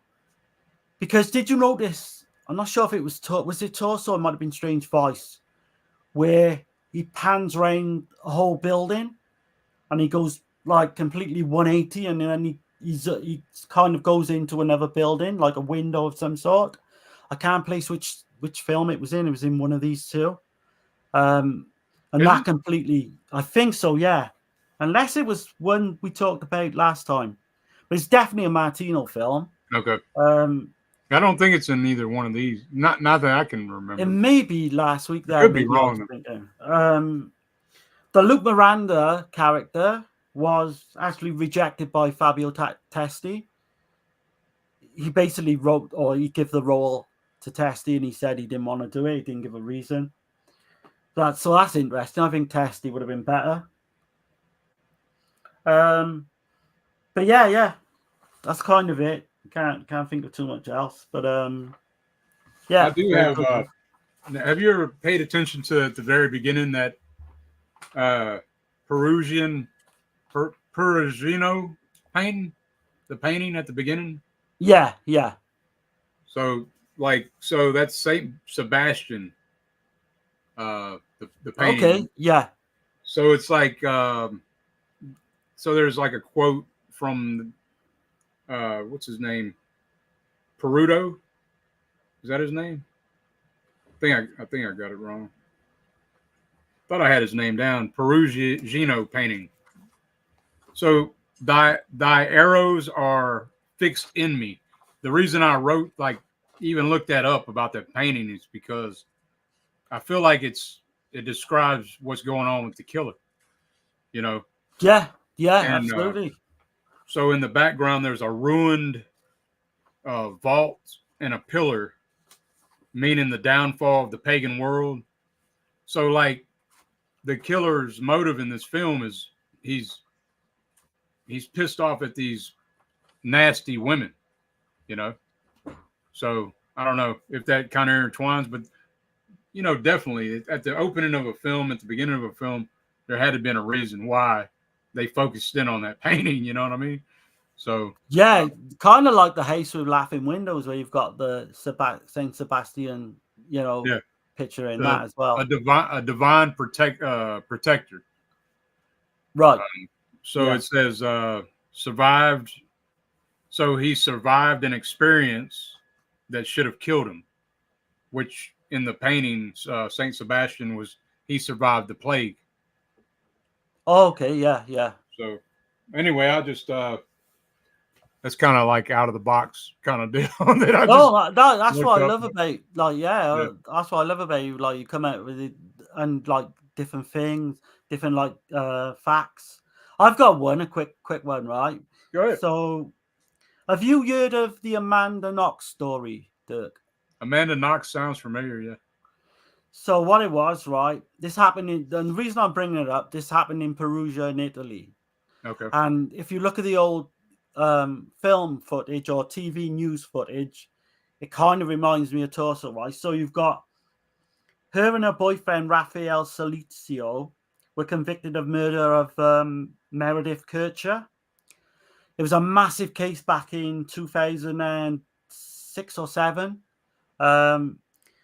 And she was later acquitted after doing 4 years in jail. It was massive all over the media and all that. And the reason I did mention that is because of the Perugia link. And the whole thing, if you get a chance to watch the documentary on YouTube, the whole thing is like a fucking Giallo in itself, with a murder.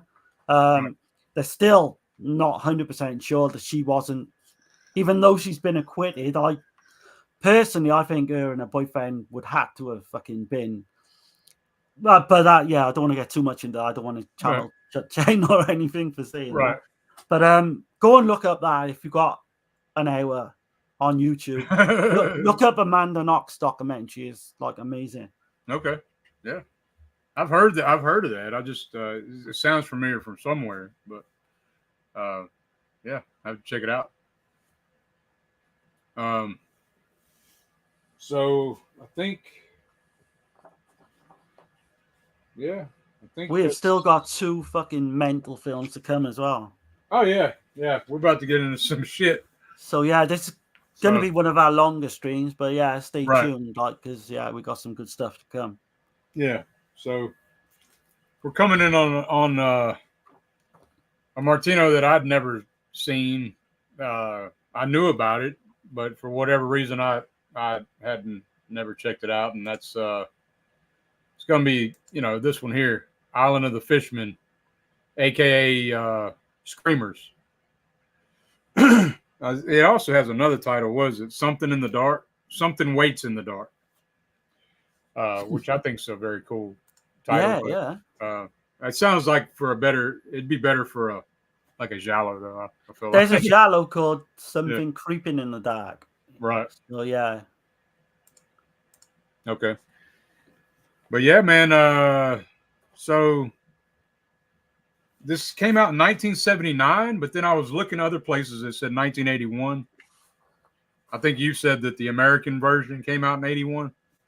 Yeah, basically the American version's a lot different. They cut out a lot of scenes. I think Cameron Mitchell's actually and Mel Ferrer are actually, or there's 2 different actors anyway in the American version, which is crazy because I didn't get a chance to see that. Yeah, because you got Island of the Fishmen, aka Screamers. So it starts off in 1891, and this Captain Decker, he brings this man and woman to an island and to this cave of the dead, where there's like this treasure, and you come to find out while they're talking that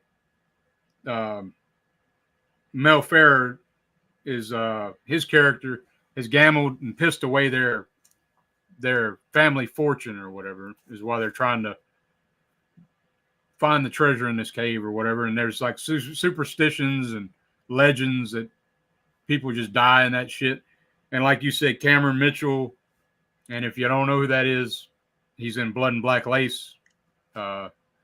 He's been in a lot of shit, but I know him the most from Blood and Black Lace.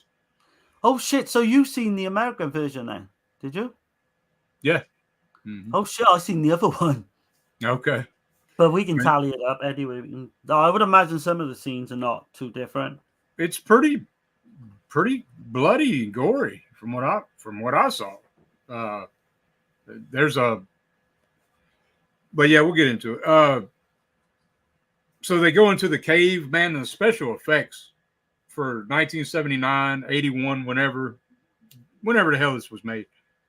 They're like going through and they see these dead corpses and cobwebs and scorpions and shit. I mean, it looks great. And the special effects guy was Chris Wallace. And so he's the guy that did like The Fly, 1986. He did Humanoids from the Deep. He did E.T., Gremlins. That is crazy, man. He worked on Piranha, 1978. He worked on Naked Lunch from Cronenberg. Great effects, I think. Maybe the Fishmen. I think it looks solid. They do look kind of wonky. I think maybe the heads do a little bit. Yeah, a little bit hokey, but I mean, it does work in the context of this film. So you got in the very beginning, like this fish man comes out and just rips somebody's damn head off. Like it's like holy shit. It looked good though. And then you get a throat rip, and then you get somebody gets gutted. Cameron Mitchell's character gets gutted. I guess that's in the other version as well, or no? No, basically that's what I was going to say. Cameron Mitchell and Mel Ferrer are not in the version I've seen. Oh, which is crazy. Okay. They're just briefly at the very beginning, you know. Oh, right. So they're not in it long, are they? No, that's what I'm saying. They all get done. They get done up real quick at the very beginning of the film. So it's probably added. Yeah. So they upped the gore. Seemed like for America, you know. I could see so now we're going to tally up a little bit better now then on the rest of the film. But like what I kind of got from this, they're kind of like slasher kills in your throughout. But obviously Fishman, you know? Right. And it is kind of hilarious, some of the fucking kills and stuff. It is, man, because you got and so I gotta say the main players in here. Claudio Casanelli. He's playing a military doctor, Dr. DeRoss, Claude DeRoss. You got Barbara Bach in here. Beautiful. Her name is Amanda in this one. You got Richard Johnson, which he was in The Comeback, Beyond the Door, Zombie 2, you know. Yeah.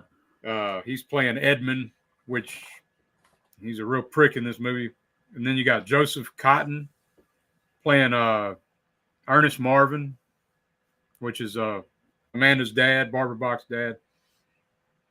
So anyway, kind of goes to them, to the lieutenant, the military doctor.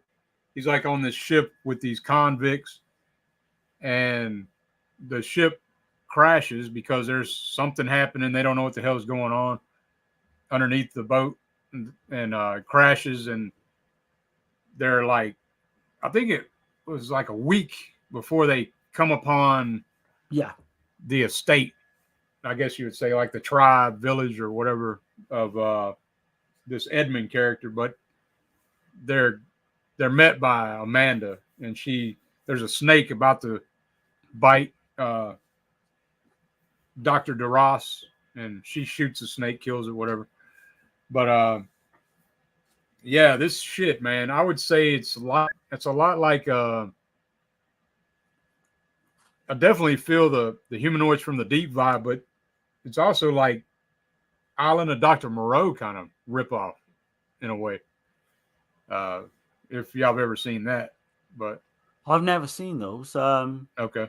But this is definitely, even though it's kind of a knockoff of those that I've read, it's kind of its own thing as well. I don't think that this is a ripoff of Humanoids from the Deep, though, because if this came out in 79, yeah, then this came first. so humanoids probably Roger Corman probably took from this one. Yeah. So and it wouldn't be like too unusual to think he did because he watched cinema from around the world, So the only thing I can think of, I think I said before the stream, was Creature from the Black Lagoon may have been kind of a little bit of an influence. Yeah, I would say a heavy ass influence on this. But so they meet Amanda and Edmund and all, and one of the convicts explains about all the legends and of this island, that it's like cursed or whatever, and there's voodoo shit going on, and he's very superstitious of the voodoo, and so Amanda's telling them to leave. She's giving them like, get the hell out of here kind of deal, but of course they don't. And yeah, there's a whole, like you say, there's a whole voodoo, we think, like zombie type things going on at one there's point. some human like engineering, I guess you would say, going on. And then there's some another twist where there's like the lost city of Atlantis and shit.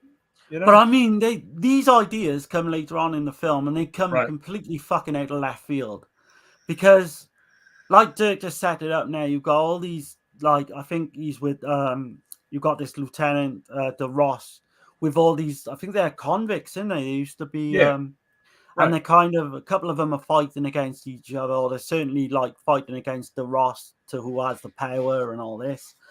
Yeah, but they're pretty much like saying that, well, he don't have any power now because they're all shipwrecked.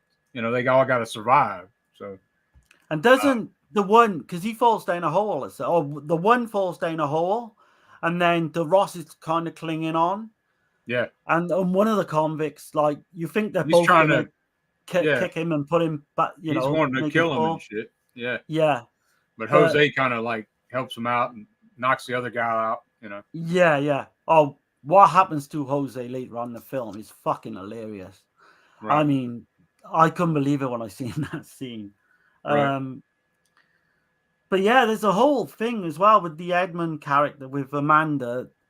You're not sure whether they're actually like married, but I think at one point he says they're not.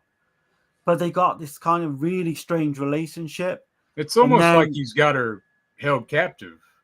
Yeah. But it's I like think that's almost alluded like, to. Yeah, go on. And it's also like, it's weird because she does everything he tells her, pretty much, to a certain point, and then that's changes. The blackmail he's got over her because of the character of her father, right? Who's this kind of like, well, I don't know what you would call him, this he's mad a professor, doctor, like, and he's a professor. That's what I was saying. It's like Island of Dr. Moreau in a way, with the engineering of humans with fish. So I'm kind of spoiling the film. Yeah, I guess. No, I mean, you've got sorry, y'all, but I don't really know if you could talk about it without saying that, actually. Right. But yeah, you've got this very strange, he's got this hold over Amanda, and it's all to do with her father. I got to take a quick break, just for this right here.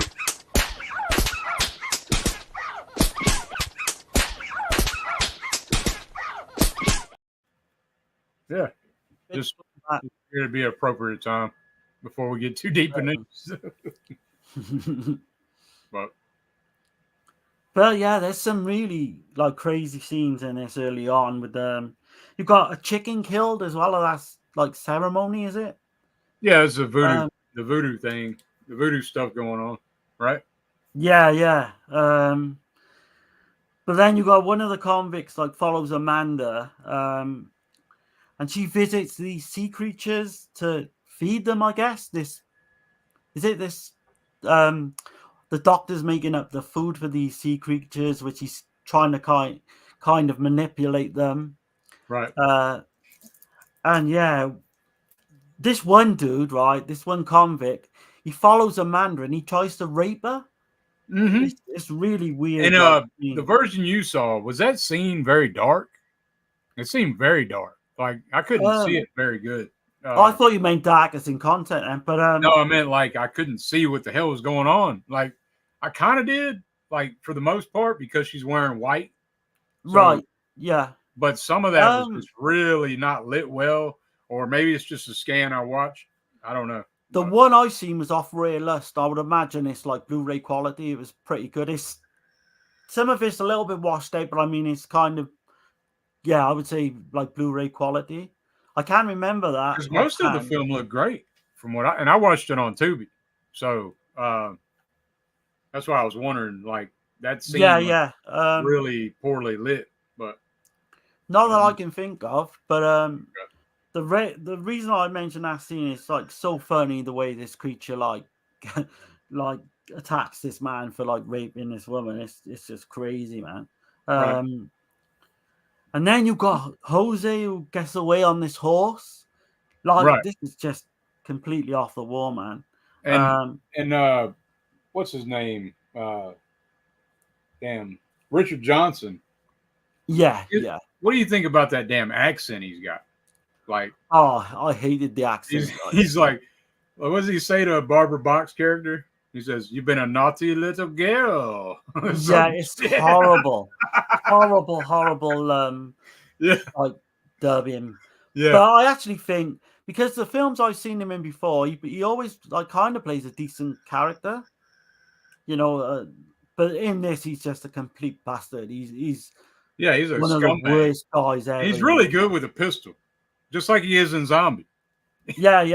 I kept thinking of that shit when he's shooting, and I was thinking of Zombie the whole time. You know, he's completely different typecast to what he would usually play, because he's like an award-winning actor as well. So for him to be in something like this is crazy. But you could say that about Casanelli as well, and he's like, I think he puts in a great performance as well, Casanelli.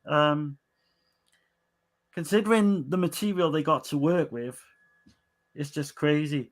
And then you got Joseph Cotton, who's actually been in Hitchcock films, Bava film. Yeah, in this damn film. Yeah. I mean, they got some heavy hitters in this movie. It's not like top tier, you know. Definitely not top tier. Right, Martino, I wouldn't say, but I mean, I don't have a whole lot without just completely spoiling the film. No, we're not. Yeah, we're not going to give away this one, I don't think. Because people, like this is kind of unknown anyway. What do you think about the voodoo priestess, though, Beryl Cunningham? What do you think about her? I thought she. Yeah. I think she did good. I think they all do good. Do a good job. I think all the like kind of black tribesmen and that. Like, I think everyone, it's baffling, like, such good performances by everyone, really. I don't know so much about Barbara Bach. I've never been convinced by her acting. I thought she was great. I don't know. Yeah, but I don't know, then maybe it's me. But all the other guys, for me, like, knocked it out of the park. I mean, I like the convicts. I even like that Jose, which, it's hilarious. Oh man, I want to give away what happens to him, but I doubt if we can. Yeah, we can. Or shall we? No. No, I wouldn't. But anyway, what I'll say then with that is you need to watch this to like see where this like one convict ends up. Right. I was like. And by the way, so Brian Goes Blue told me about this earlier, that Hamilton Books is selling this film with the slip. If you want to buy it. It's for like, I think $17.95 or something. If you're just a Martino completionist, I would say do it. For me, though, I give this a 5 out of 10, and I'll probably own it because I'm stupid like that. I watched the damn thing twice. It's a fun time, man. But, I mean, do you have anything else to add? I couldn't find a whole lot of information. The only thing that I really am going by is what I saw, and I can't really spoil anything else on this one. You know. I'm the same basically. I got like a rip off this digitally, so Well, I I mean, didn't get to Tubi is see. how I watched it, but so Yeah, if you yeah. want to check it out on Tubi, check it out there. If you're in the States, and then I would say buy it if you want to buy it. King Gore's just said it's on YouTube as well. So Okay, there's that. There's Realist if you want to have a nice downloaded copy as well. right. But I'm like Dirk. It's 5 out of 10 for me. Yeah, I think some of the death scenes are hilarious. the special effects is the star to me as far as Yeah, like yeah. early on in the film. So you didn't see those scenes where they go into the cave No, and not with the camera Mitchell. yeah. No, So no. there's a great scene in the opening. I guess that's the American version because it did say Screamers. Yeah, yeah. And so one of the corpses comes to life, which is Oh crazy as hell. shit. Yeah, Yeah, and it's like a skull. It's got cobwebs, shit all over it, like trying to grab the woman and shit. I was like, right, because I wondered but, about the zombie, like, yeah, because they mentioned because of the zombie and voodoo, voodooism, right? but Yeah, it's not really shown in the the cut I seen. okay, So, but it's just hinted upon, if you right, know. okay, Um, but interesting. yeah, I basically same as like Dirk. Really, I think this is always good to just throw on and just have fun with. Maybe watch with a few guys. Don't take it too serious. But Yeah, this would be a good watch along movie, I would think. After, I wouldn't personally. I wouldn't buy it, like blind buy it. yeah, I'd watch check it it out first. first. Yeah. Definitely check it out. I'll probably end up getting it, but I, I'm a big fan of Martino, so you got I'm that. massive Martino fan, but I don't think I'd ever watch. I'd go out of my way to watch it again, Yeah, I've unless watched it something come twice. up. So, you know, Well, man, yeah, it's good that we uh, got different like opinions in a way. well, we're still the same as the rating though, 5 out of 10. So Yeah, I can't see that ever being higher as well, even if I right, watched it. I might, if I did watch it, I'd probably watch your version, the Screamers version, just right, to see. But yeah, like I say, yeah, yeah. We lot of fun, lot of fun. sorry if we didn't do this film justice, but I mean, really, that's without spoiling the whole damn thing. I mean, I can't really say too much else, but a lot of fish men. There's a bunch of them, and a lot of kills, and I don't know, man. You probably I'd say it's will. worth a watch. It's worth a Yeah, watch. once you realize the twist and all that's happening, your Yeah, jaw will fucking drop. Because mine did when I first realized it. But yeah, we're not going to say that. I right, highly recommend people just to give it a one go and then see how you go with it. Really. right. Let me catch the chat right quick. I Yeah, guess man. that's pretty much like I said. That's all we It have is left. kind of an anticlimax when you think you've got like Strange Vice and then Torso, and then we kind of Yeah, put then we it. jump into the fish men, But we got but I've another heard funny some in this people one. just completely hated the film, and I don't think I don't. It ain't that for me. Not by a long shot. It's just not my thing. Creature like Right. feature's just not my thing. Yeah. But in terms of a film and all that, there's nothing wrong with it. It's Yeah. decent. It keeps you entertained is the main thing, basically. Right. So let's see. I think a few people in the chat have actually seen it, and So Chris C says the Killer Reserve 9 seats is pretty damn good. I love that film. I think that's Yeah. like so underrated. Yeah. Yeah. It is good. Giallos are so special. A24 wishes they could capture what Giallo accomplished in the 70s. I don't know. I don't know. Because A24 is kind of like, man, I mean, their films are out there, you know. I don't think, but that's a good topic actually. I don't as a recent film I ever caught because I was thinking about this as well like a night or two ago, and what's the closest you would say of a recent film capturing the fucking Giallo or do you know what I mean, the elements, the look, and all that? Because for me it the would be closest one. Last Night in Soho would be my pick. But what I, would you well, say? I thought that, but then I don't know. I would probably say, I don't know, X or Pearl. maybe. Okay, yeah. I thought he was going to say Malignant. No, that's just a mixture of genres. I don't think that's really Yeah, fucking like James Wan everywhere. he was having a fun. He was doing what he wanted to do, basically. Yeah. With Malignant, there's a scene early on. Yeah, I can see the Giallo Yeah, influence, but after that, it's more yeah. like Basket It's Case. it's all kinds of shit. It's it's action. It's It's action. all Yeah. kind of shit going on in that damn movie. Like, I so, was disappointed. I bought the 4K or the Blu-ray, I think, or 4K. yeah. But I was disappointed with that. But I Oh, don't think a I film wasn't can capture disappointed. the Giallo. Yeah. Okay. Yeah. Go on, sorry. Go on. No, it's all good. I didn't mind Malignant, but it's definitely not. I couldn't really think of anything recent that could match a Giallo though. So I have got Knife Plus Heart, which I've never seen, which I've heard that pretty much gives it, a good go. There's one called Masks from Germany as well from a few years back. The I have Editor. Maniac Killer. I still haven't seen. Right, yeah, that's the Asian one, yeah. Yeah, I need to check that out. I got that Barbarian Sound Studio. I need to check it out. I couldn't get through that one, but you might like it. It might have just been my state of mind. The Editor I've heard is pretty good. I think Pops did it on Yeah, the Rotten Last Street. Matinee. Oh yeah. I'd say that might be the one. That's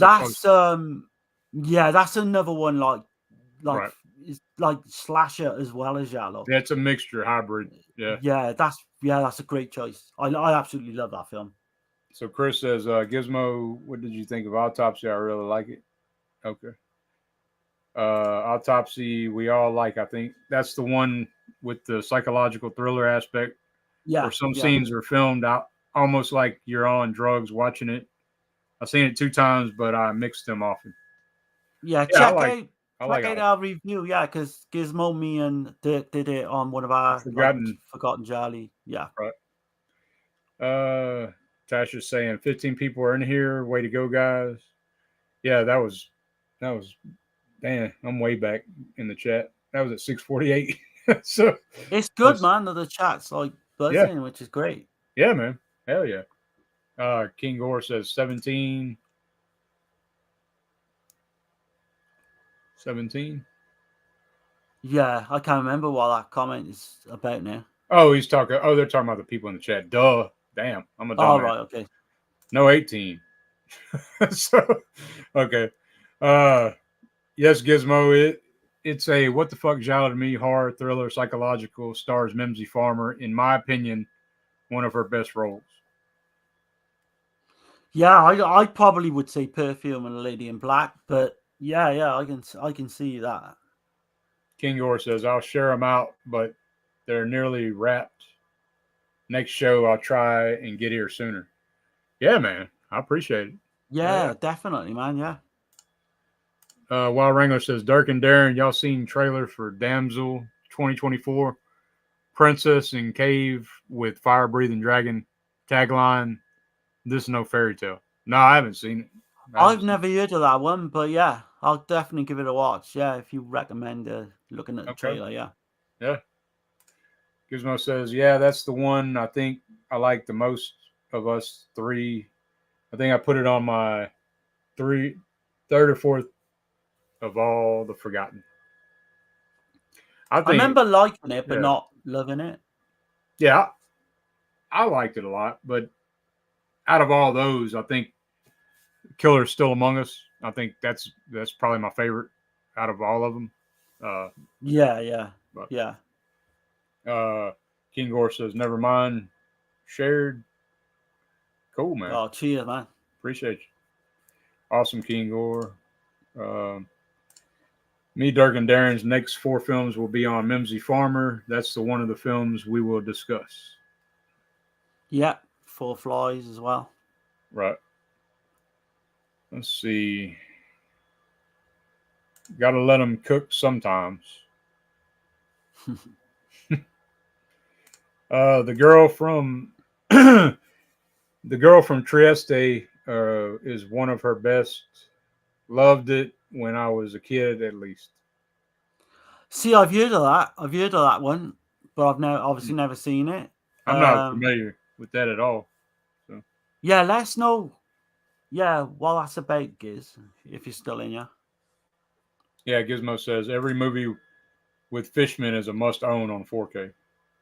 I don't know. Features for me just don't, unless it's like Night of the Demon or something like that. It just doesn't work for me, like personally. But King Yor says, "Wait, bro, I thought they were rapping. That's awesome." oh, it might have been when we had the break. Okay. Yeah. They look. They probably look better on VHS.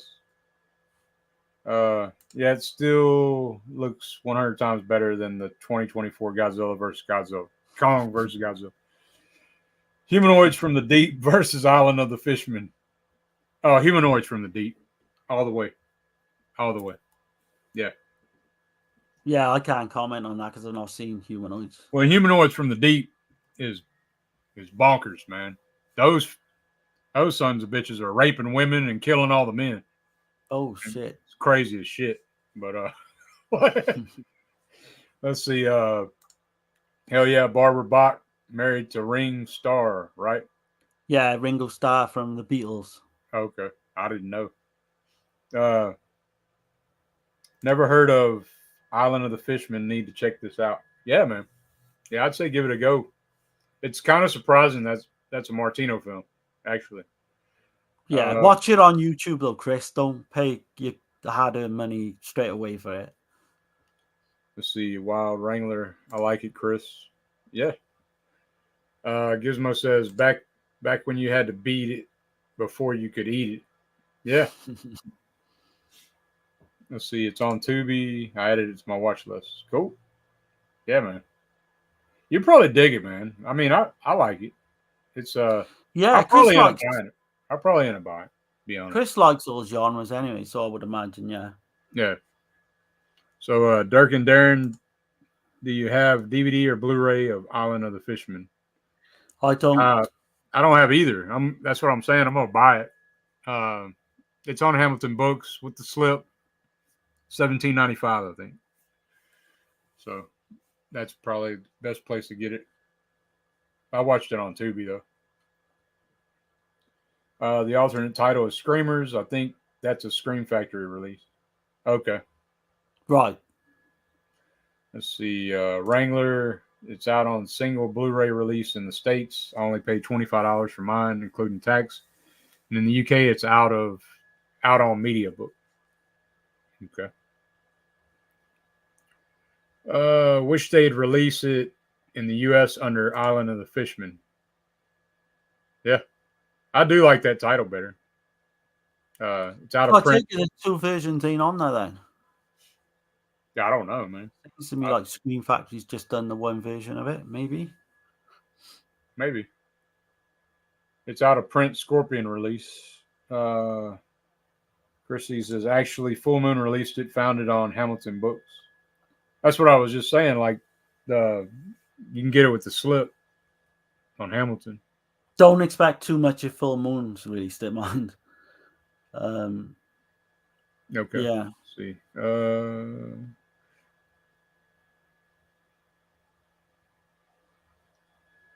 So, Dirk, Screamers 79, was it fishy?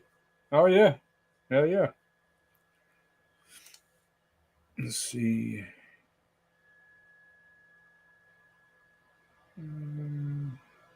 There's another film called Screamers with Peter Weller. Yeah, somebody was saying that the other day. I was mentioning it. I can't remember who brought that up. That was on the Dead Pit stream you did. Okay. That's what it was. Ain't much to talk about. Y'all are good. Fishy. Cool. Chris Screamers 95, 29 years, 2024. Yeah. Midsommar is very Giallo-like. I feel like it's more like a cult type of film, Midsommar. It's more like the Wicker Man type thing. It's not. Don't get me wrong. It's not like Wicker Man. People say that, but it's not. Okay. It's not like Wicker Man. I don't know why people say that, but it's a cult film though. I mean, like Wicker Man, but I'm definitely interested in seeing Midsommar. For just never got around to it, but that would be what I would watch. And Maxine is supposed to be Giallo-like film. Yeah, I did hear Yeah. that. But that's I'm not going to build my hopes up too much because I've heard that with Malignant, and so hopefully I would love it if it does have the same vibe. Be amazing. Chris C says, I really like Knife plus Heart, but not for everyone. Yeah, I don't think it's for me. Let's see. Gizmo says, Maniac Driver, Dirt, Godzilla versus Kong 2 is probably bad. Yeah, Maniac Driver. I said Maniac Killer. So, shit. Last Night in Soho, A24. That's kind of Giallo-ish. Yeah. Yeah, definitely. Was that A24? Yeah, I think so. Yeah. It is? Yeah, I think it is. Okay, I thought that was I guess it is. Okay. Yeah, I'm sure it is. I might be, people correct us if, Yeah. Gizmo, I think, hates Godzilla versus Kong too. Yeah, I think so, man. I think it's safe to say. Just a little bit. Chris, Knife plus Heart is hella underrated. Last Night in Soho, not A24, but I really like the film. Yes, very Giallo-like. Oh, you're right into it. I didn't think it was A24. It feels like a different studio. I can't think of who, but Warner Brothers or one of them, like Universal or something. Let's see. The Killer Still Among Us is one of the best and coolest Giallos ever in my book. Loved it. Yeah, I like the end. The way it ends is not many people like that one, mind. Really? I've read a lot of reviews online, and that's like we all loved it. But yeah, it's not really. I think it's because it's that one part is so graphic, in it. Yeah, it is. You get the hair pie shot. Yeah, and kind of goes against the whole film, what's leading up to it. But yeah, I think we're in the minority, but that's a great one. Yeah. Let's see. Murder Mansion is underrated too. Yeah, it really is. Yeah, it is. I like it a lot, and that's Ida Galli in a very, she has very few lead roles. So, yeah, it's a lot of fun, that one. We got Caveman in here. Hey there, everyone. Please hit the like button. Yeah, man. Appreciate it, man. Murder Mansion is more Dirk film. I did not enjoy it. Italian goth horror is and never will be my kind of fun. But I mean, it is Italian goth, but it's also a giallo. So, because it's not all the way Italian goth. It's got that vibe though, the atmosphere and shit. Yeah. But yeah, man. Okay, so we're at the end of the chat, and I guess we're gonna crank it out with this last masterpiece here, man, and that is American Rickshaw, which I just got this in today, which is crazy as hell. And this is on YouTube, just to let everybody know. And it's a very good scan of it on YouTube as well. So, holy shit, this damn movie. Take it away, Darren. This is Darren's pick, so. But I mean, I really dug it. To say the same. Yeah. Right, so where'd you begin with this one, right? So, yeah, so we start off, it stars the lead guy, Scott Edwards, played by Mitchell Gaylord. Mitch Gaylord. Yeah, that's a crazy name. So we open up. I don't even know where to begin, because what happens early on with this is. I mean, I got a synopsis if you want. Yeah, give a synopsis, and I'll get to my notes there. Okay. All right. So, American Rickshaw, aka American Tiger. 1989. It's a fantasy film. It's a Big Trouble Little China ripoff, I'd say. Some wackadoo ass movie.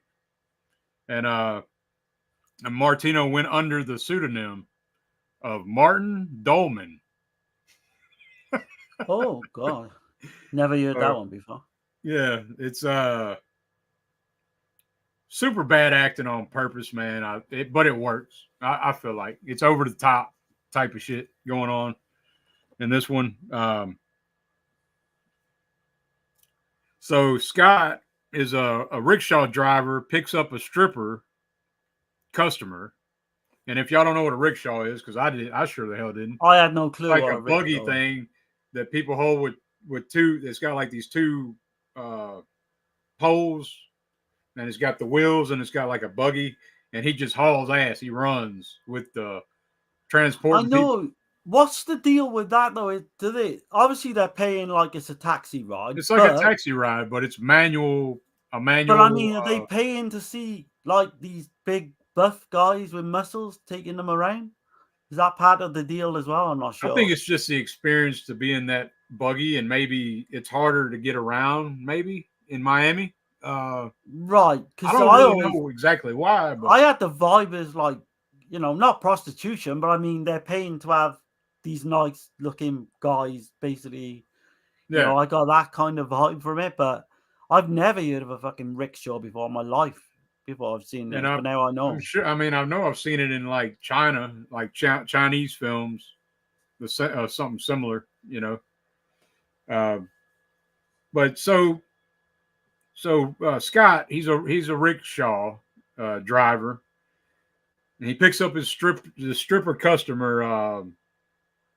What's her name? Joanna, right? Yeah, Joanna. Yeah, Joanna. He picks her up, and so he takes her to her place, and she lives on a boat, or so he thinks, and she's like trying to get him to come inside with her. right. So, yeah. So, and he's all like, he's trying to resist the shit, and she's like, well, come on, And so he gives in, and he goes in there.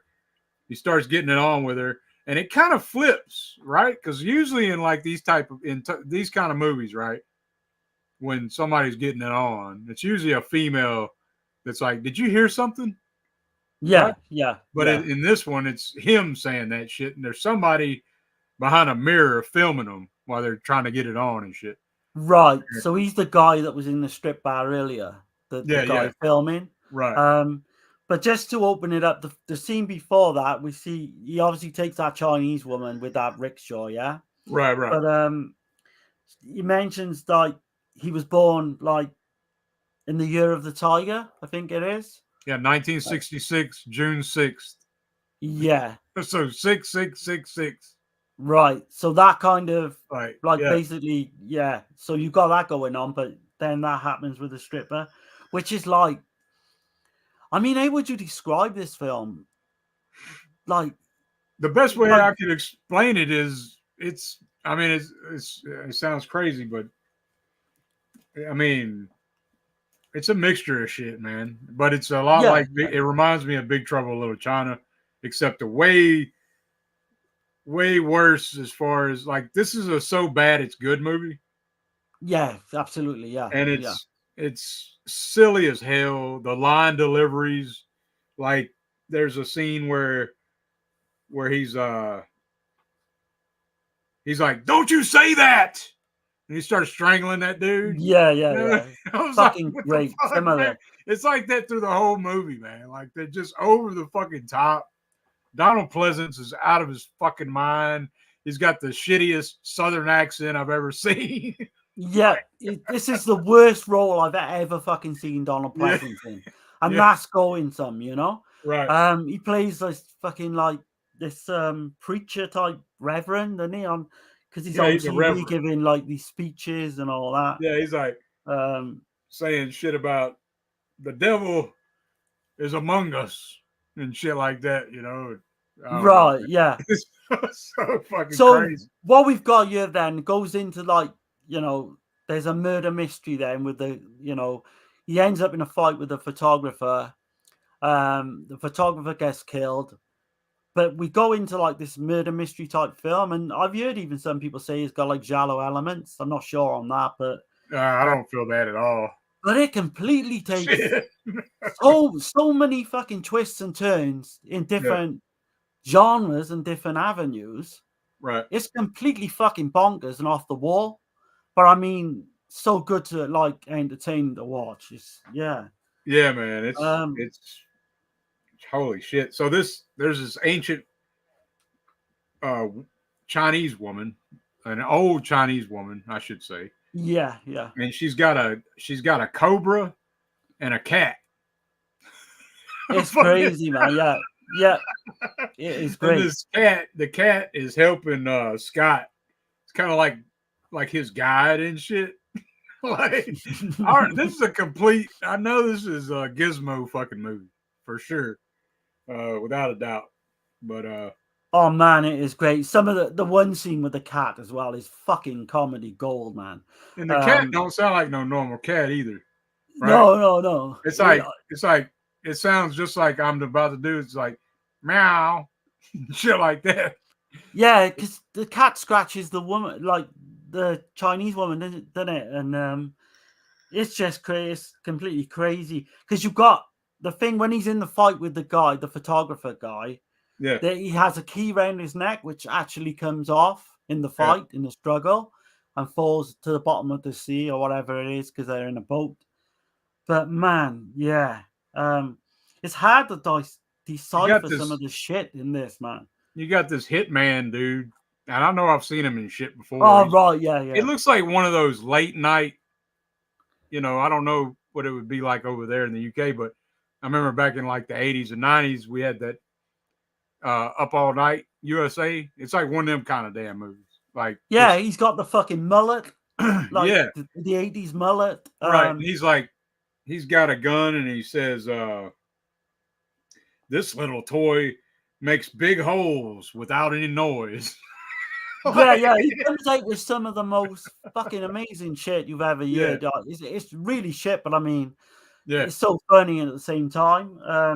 And he's kind of this character because he's known early on as like we think or we know that he's the killer early on. Again, that's not giving nothing. That's not a spoiler. That's revealed early. Yeah. But yeah, you've got weird like dreams about like Scott gets these dreams about him sleeping with this woman which he's been with, and the dead man comes to life.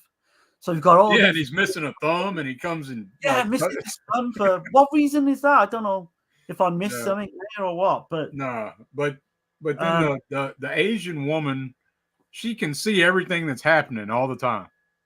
Yeah. So when something bad happens, she's all like, right, freaking out. Got some kind of mysterious powers and shit. And then shit starts catching on fire and shit. And then the fucking Cobra's there with the hitman, and it's fucking crazy. The fucking Cobra just appears from nowhere and randomly out of fucking nowhere in scenes. Like it's crazy, dude. Like along with the cat as well. It's great. Yeah, man. It's fucking. I love it, man.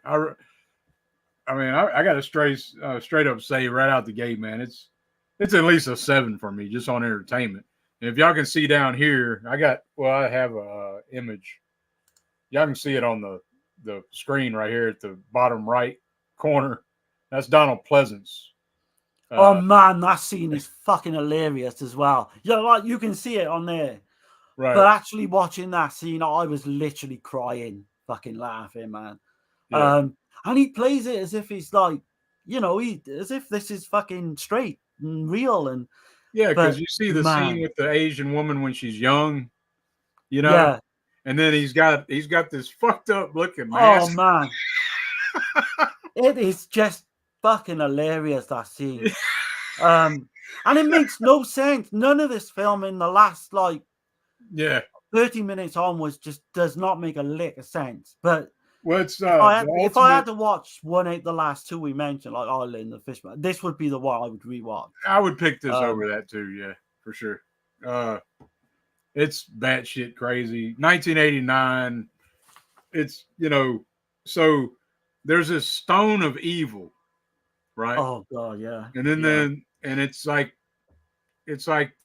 this stone, and it looks like a boar, and so, and then there's this urn of wisdom. So anyway, it's like this battle between good and evil, basically. This film, and the dude Scott is like the chosen one, I guess you would say, like without spoiling anything else. But Right, yeah, because there's a whole subplot with obviously the stripper Joanna. Yeah. We're not sure like her role in the film, but this makes me laugh because there's a scene right where she's basically Joanna is saying to Scott that he's the killer of this guy, and then she keeps on to him like you're the killer, and all this, and then he doesn't seem too worried about it because he ends up just going in the fucking shower and fucking her. Like Yeah. it makes no sense at all. Well, she's like, yeah. So he goes in there, and then she says something to him. Oh, she says, "I thought you hated me." He says, "I do," and then they just start getting it on, and it's like, yeah, what the after fuck? she's accusing him of being this killer, Yeah. and I was It's just a so lot of funny. shit like that throughout the movie. It's just like overhanded, fisted, like smack the shit out you, you know. Yeah, there's some kind of weird love story between them two Right. as well. It is just, yeah, the police show up, you got the murder mystery, You got one cop that keeps talking about the Chinese zodiac, and yeah, then the other one don't believe none of that shit, and then man. And you've got, do you know when you've got Scott, right? So he's trying to find the key, yeah? And he realizes it's gone into like this ocean. The cat actually fucking tells him where the key is. Yeah. I'm like, what the fuck, man? Yeah. Yeah, man. Man. Yeah, and I pad him for, I know my language sometimes is a bit. Oh, no, don't worry about that. It's the way I kind of express my feelings. If I find don't worry about this shit at all. Fuck it. I won't be swearing when Troy's on. I don't. Yeah. But yeah, it's great and so bad it's good. This would be perfect for like Dead Pit to do a watch along. Yeah. Oh god, yeah. I don't even think we've said half of it. There's so much good shit. Nah, man. Like, we can't go too far because no, we don't want to ruin it for nobody. All I can say is, like we said, with the Donald Pleasant, and we find out the reason and all behind all this. It's just hilarious when like I said, man, it's worth it alone just to see Donald Pleasance act like a Southerner. Yeah. And this again is kind of like with the last film with Joseph Cotton. Donald Pleasant must have wanted a holiday paid off or something to do this because it is just crazy shit. I've got all the stuff down, what happens beyond like the point towards the end. Yeah. And no word of a lie. Look, there's just tons of like reasoning behind it. You can't see it properly there. Oh shit. I wrote everything down. Yeah. And I mean, even now I'm fucking bewildered by what's going on. Right. I got it all in front of me in black and white. What about one of those type of Let's talk about when the apartment gets burned, like the aftermath. Right. When the cops come in there. Man, it looks so shitty. Like it looks like somebody went in there, like whoever worked on the film, like they went in there with some fucking spray cans. Yeah. Black spray paint, sprayed the fucking walls because there's paint runs dripping down the walls and shit. Right. Yeah. It's nothing looks burned, you know what I mean? It's just shitty as fuck, man. But, what do you think his intent was with this film, Martino? Because there's no way I would have said this is a Martino film if I've been watching on the telly. Yeah. You can't tell. No damn way you could tell this is a Sergio Martino. No damn way. Do you think he was just hired, like a director for hire? It kind of like this would go good with like Nightmare Beach. Yeah, that's exactly what it would. Yeah, you know what I mean? Because they're both set in Florida too. Yeah. And it's got that vibe. Yeah, definitely. It's not a slasher, but it's definitely got that Nightmare Beach vibe. Right. In terms of the mullets and the styles of clothing, the beach shit. And, the whole atmosphere of Florida, Miami. Right. Yeah. But it's just completely bonkers is the best way I can describe it. That shit with the Chinese woman though, that shit is oh god so fucking funny because her facial expressions when shit's happening, like he's having sex with the chick, and then she's all like smiling and shit because she can see everything that's happening all the time. And I like, why the hell? She was some kind of divine. I don't want to ruin it, but anyway. But you know, with the Chinese woman towards the end, I'm not going to say what happens, but a certain thing happens towards the end. Yeah. I even thought they were going to go the route of where this fucking guy ends up shagging the Chinese, and that would have been so fucking wrong. I thought so. I thought it was going that way too. It looks like they play that scene for that to happen. I thought that would have been really wrong. that would have been yeah, man. But well, that's the way it sets it up at the very beginning. Really. It does, yeah. But then you come out to find out something else, so don't want to spoil it. Check it out. I bought the damn thing. I mean, it's highly rewatchable, definitely. Right. Like I say, you this is one you'll have fun with, no matter what genre of film you like. You will just sit down and you will be thoroughly. You'll be like, "What the fuck am I watching?" But you're gonna be entertained the whole time. So Donald Pleasance, and look at that picture, and that's all I can say is just go and fucking watch it for that. and the cat, mind, watch it for that as well. The cat, the fucking cobra, and fucking Mr. Mullet Hitman dude, and shit. What about the truck death as well? Oh man, I was crying with that as well. Right. That is so funny. Yeah, I wish I'd have said that before the stream started to have a clip of that. But that's kind of as funny as the bloody dummy death, I think. In Torso. I should have clipped that shit, I guess. But yeah, great. This was a fun ride though, man. I gotta give this one probably man. It's hard to get rated because it's a bad movie. Don't get me twisted. It's a bad movie, but it's so bad it's good kind of shit. And it's I gotta give 7 out of 10, man. And I could really see this one like this would be a great watch along film. You don't have to have no dialogue to watch this damn thing. I would love to see CK and Uncle Bill do this one. Big time. For me, as a film, it's a 5 out of 10. But sometimes you can do 2 different ratings. I think as entertainment value, it's like an 8. Entertainment value. Well, I mean, I'm saying like, it is what it is. It had me entertained. I watched it twice.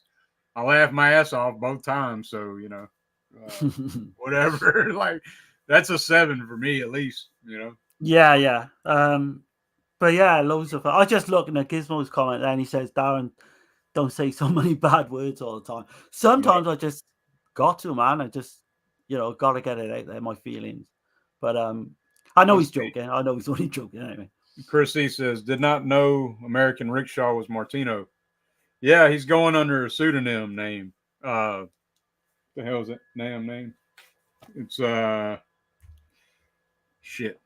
Martin Dolman. That's why you probably didn't know. Yeah. So he's made this as well in 1989, I think it is. And so Private Crimes, Mozart is a Murderer, and all come after this, which is like, it's kind of like, but so it makes me kind of want to check out some of his comedies, Yeah, it really does. Definitely check out his stab at an erotic thriller, which is called Crazy Desire. Mm-hmm. I've never seen it. I do have it on DVD. We're gonna check it out. We're probably gonna We're probably gonna be getting into that one. But so we're gonna be doing at least another one, and we Martino show maybe 2. Yeah. Because like you say, you want to do Violent Professionals as well. Yeah, and maybe another Policio Teskey. I don't know how many he did, but I was gonna say, do you know how many? Do you know of any others? Because it's something I've not looked into. I think he did another one, at least another one. But let me catch the chat. Okay. Yeah. Was there anything else you wanted to say about American Rickshaw? No, man, because I haven't got the Blu-ray or anything. I haven't got a lot of background. Yeah, me either, man. I just got this in today, and I was like, damn, it's on YouTube though, so anybody that's interested, it's highly recommended. If you've got like an hour and a half, you just want a fun time, then do it, man. You will not be disappointed, I don't think. Right. But yeah, man, I appreciate everybody being here, man. We've had quite a few in here. The comments have been overwhelming, man. It's been loads. Yeah, hell yeah. Love it. Let's see. Gizmo says, Chris says, oh yeah, I read that one. Gizmo says Gaylord was a joke on Ben Stiller in a movie. I thought it was a made-up name.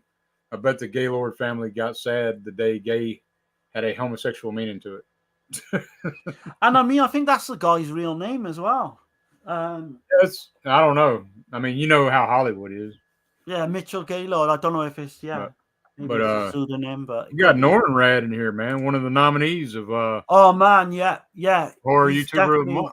Yeah, so check out his channel, man. Yeah, and go and give that vote on. Like me and Dirk say, you don't feel pressured to vote for us. Norwood Rad, Chris C. Who's the other guy? Dirk? Gore Forever, Chuck. Gore Forever, yeah. So go and check all those channels out and just vote, just support the support horror YouTuber. Hell yeah, man. But yeah, man, good to see you. Yeah. He says, I need to watch this one. Sounds like it might be right up my alley. I recently watched Dolly Deadly. What a film that was. I've not seen that one. I haven't seen that either. Okay. Hell yeah. But good to have you on board, man. Yeah, man. Appreciate it. King Gore says, Crazy Pleasance is my favorite Pleasance. Oh, yeah. God. Yeah. Between this one and Phantom of Death, they are, man, that would make a great double feature. Right. Gizmo says, is it more fun than Night Killer, The Other Hell, or Antichrist? You're talking about the Italian Antichrist? Yeah, I would imagine he is, yeah. I don't know, man. That Italian Antichrist, I like that shit a lot. I haven't seen Night Killer, believe it or not. I've seen Night Killer, and yeah, they're probably on a par in terms of fun-wise. About the same, you think? Yeah, maybe Rickshaw's more fun. If I had to poke my neck out a little bit. Okay. Not seen I've heard The Other Hell is crazy. I would put it right there with Antichrist, though. I mean, it's a fun ass, wackadoo, bonkers ass, batshit, crazy ass plot. I don't see how anyone can dislike it. Yeah. Really? No. So if that makes sense. A lot of sleaze in it too. Yeah. There's some sleaze in this one. So there's that. Gizmo says the best actress from Italy ever is Paola Montanaro. She could make any man come just by calling for Satan. Damn. Right. So what films has she starred in then? Because nothing's coming to mind when I. Paolo Montanaro. Sounds familiar, man. I'm not picturing the face though. Let's see. Chubbs. Hey everybody, what's going on, man? Hey man. Yeah. Let's see. Have any one of you seen Man, Woman, and Beast? A friend told me you have not seen any Italian films before you've seen that one. I never heard of it before today. I've never heard of that either. No me. But yeah, I'm intrigued now. But yeah. Maybe that's one we can I'll check out, see on my phone later what it's about. Right. Man, Woman, and Beast. Okay. Darren, you must not say so many bad words all the time. You are hurting everyone's feeling. I know. I apologize for swearing. Right. I'm joking. I don't apologize. Yeah. But yeah, I know he's. I'm offended by the easily offended. So. I think when the time is right, you can swear. Well, when the time is not right, basically. Right. Yeah. It's kind of like if you're at a funeral or something. Like, yeah, and definitely when Troy's on, I'm going to try and cut down the swearing a little bit. Right. Let's see. Mikey's Mord. Dirk Diggler. Hey, man. What's going on, man? Yeah, good to have you on board. Go check his stuff out, man. He's got a cool channel too. He's always doing some reviews on films, man. He puts out some that I've never heard of. Like, what the shit? But pretty good stuff. Let's see. Gizmo says Night Killer is sexy in a weird way. The MILF in the film is just so damn boobylicious. Yeah. Okay. It is crazy, Night Killer, thinking about it. I've heard about it. Ain't the dude like a rip off of Nightmare on Elm Street or something? He's got like a Freddy mask. Yeah. Like his face. Well, I don't. Yeah, I've seen some of the clips and I've seen the trailer. It plays out like a good slasher, though. You know, it's kind of got some good moments in it, but yeah, it's completely batshit as well. Okay. So Chrissy says, "Oh, okay." Everybody's saying, "Hey," and Gizmo says, "Palo is in the other hell and also a Bay of Blood." Yeah, I know I've heard of that name. So I I think wonder I if think I know who she's that is now. That's the main baddie in Bay of Blood. okay. Yeah, yeah. Okay. Oh, right. So she's she hasn't done a lot of Giallo from what I remember. Right. Right. So that would make sense. But I'll definitely check out a few more of his. I want to see Yeah. the other hell anyway. Right. But yeah, man, it's been fun, man. I didn't think we were gonna go 3 hours, but that's cool. I mean, that's what it takes sometimes, you know. But Yeah, I mean, absolutely. I do have to do this right quick. This is not a message of happiness or reassurance, but it is the truth, and it is a warning. That's how I got so sick. Someone called me on the telephone. They smell like a pile of bullshit! Yeah, that's. I just feel like everybody need to hear that, you know. Yeah, that scene is great from Sisters. I always Apple, thought. it's slippery. No, don't worry, friends.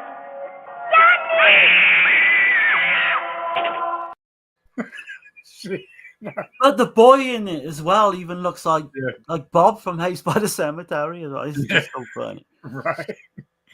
But yeah, man. We're gonna hurry up and get out of here, man. Well, I could stay for a little bit. We could still talk for a minute, but If anyone Shit! yeah, man. If anyone got any questions about, we Yeah. can mention like some of the stuff we're going to be doing next week and the week after. right. Yeah, so we got Gizmo stream coming up next week. Gonna be covering the wonderful, amazing Rosalba Neary and highly underrated actress, man. She don't get enough love. So that's gonna be a fun ass time covering all her stuff. I can't wait to revisit some of Giallo again next week in preparation. I've seen a couple of new ones, so that is going to be good to talk about them. I think I can get to like 17, but I'm nowhere near to what like Gizmo is going to get to. Right. Yeah, I don't know how many I can get to. So far, I've only, since we started that, I've watched 2 new ones. And I know I have probably 6 or 7 of her films, but that's the same as me. I've done 2 new ones and I've got like 5 or 6. But yeah, I have got other ones as well on. There's a lot on Tubi. I'm sure there's some on YouTube. I hooked Gizmo up with one of the download websites. Yeah. So I think he's got another 3 he mentioned earlier. Right. Let's see. Mikey said, "Yeah, Bay of Blood. Great stream as always, gents. I appreciate it. Cheers, man. Yeah. Yeah. Hopefully we did these films justice, man. We always try to do what we can. I mean, we tried to be informative and that, but I mean, at the end of the day, some of this shit's hard to find information on, though. Like, yeah.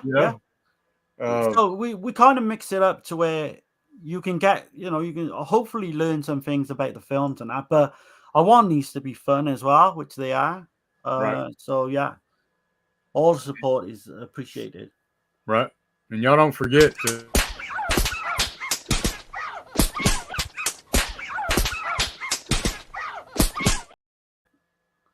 Yeah, don't smack on your girlfriend, but definitely hit that like button. That's all I'll say to that. Right. Let's see. Wait a minute. What did I do? Okay, I'm going crazy now. A lot of people talking. Everybody saying, "Hey, Texas is coolest man around." Yeah. Yeah, man. Let's see. Gizmo says, I have a question for your Q&A. When and how did you lose your virginity?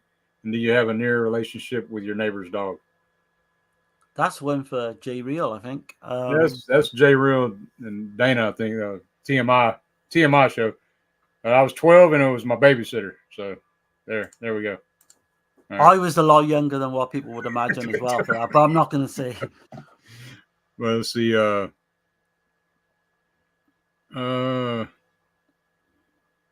Let's see. Chris says, you two always do these Italian great directors justice. Oh, cheers, man. Yeah, man. I like to think so, yeah. Yeah. I always think Dirk does a much better job at all. That's why I say to Dirk, like when he comes on and does, like, starts off the opening of the film and that, because he's so good at doing that. And I kind of just chip in when I can with stuff. But oh no, man. I think it's the combination, man. It works good. So because you come with a bunch of shit that I had no idea, like where the hell you found that shit out of, you know? So yeah, I got this book, like this, Roberto Curti book, which I try and pull facts from, basically. Yeah. Giallo, one of them, he says, love for these Jolly. Yeah, man. All the way, man. I'm gonna love these films to the day I die, basically. Yeah, man. It's surpassed slasher, way surpassed for me. Yeah. I mean, yeah. So, because the writing, I think it's the intricate, like there's more to it, you know. There's more there, more meat on the bone, I guess. Yeah, it's the writing, it's the actual look of the film, style, yeah. Right. The actors who are all fairly end up in all different types of Giallo films, so them as well. So it's all that combined for me. Chris says Giallo, one of my favorite subgenres. Yeah, it's definitely my favorite. Yeah. I love slashes as well, but I mean not as much as Giallo films. Like Texas says excellent stream as always. I appreciate it, man. Thanks, Tex. Was your babysitter your neighbor's dog? No, she wasn't. Be honest, it's the tits. It's always the tits. So stylish, and the women. Yeah, man. Yeah, oh god, yeah. Not forgetting the women as well, yeah. But yeah, man. Like Gizmo says it perfectly. Right. But yeah, man, we're gonna get up out of here. Is there anything else you wanted to bring up? We got Troy Howard. Yeah. Is that March 2nd, you said? March 2nd. It's going to be the same time, I think, as we do now, which would be 10 UK. So I know he's a little bit later tonight, won't we? So the next couple weeks, we're taking a break on Martino, but then we'll come back to Martino and have another 4 ready to review. Right. So, but anyone, if you want to get your questions in the next 2 weeks for Troy, please do it. Please go out of your way and give 1 or 2 questions, because it's going to be a great, chance to talk to a guy which, like, me and Dirk hold, like, in high esteem, for what he knows on the genre. I forgot, man. I got a. You want to do a little update, don't you? Yeah, go for it. I'm gonna do it right now, but this will be coming. So y'all. Okay. I do have a unboxing to do. Finally got my vinegar syndrome. Nice, man. Yeah. But and then I got this, so I got that today. So Gizmo's asking, do we have the blue of Small Before Death? Yeah, I do. Yeah, it's in one of those Giallo sets. Yeah, I got it. If it's in one of those, I definitely. I got that. Yeah, it's in the black. Is it the black set? Maybe I'm thinking. Might be. Italian slashers equals Giallo. Yeah, definitely originated. Yeah. Mikey just looked at the chat again. Yeah, man. Good stream, gents. I appreciate you, man. King Gore. Man, yeah. Do any of you have the blue of Smile Before Death? Yeah, it's an Arrow release. Right. Later, everyone. Have a great rest of the night. Well, the weekend. Cheers. Cheers, man. Yeah. Thanks, Mikey. More than meets the eye, Dirk. Yeah, man. Hell yeah. I have that Gizmo. I read online that there is a lost scene they found for the Blue release of Smile Before Death. They included it on the bonus, and it is nearly in the best scene ever, they say. Okay. I'd have to check it out. So I will definitely check that out now. Yeah. Cool. But yeah, man, we're going to go. And everybody have a good one. Have a great rest of your weekend. And don't walk down dark alleys alone late at night. Have a good one, guys. Later.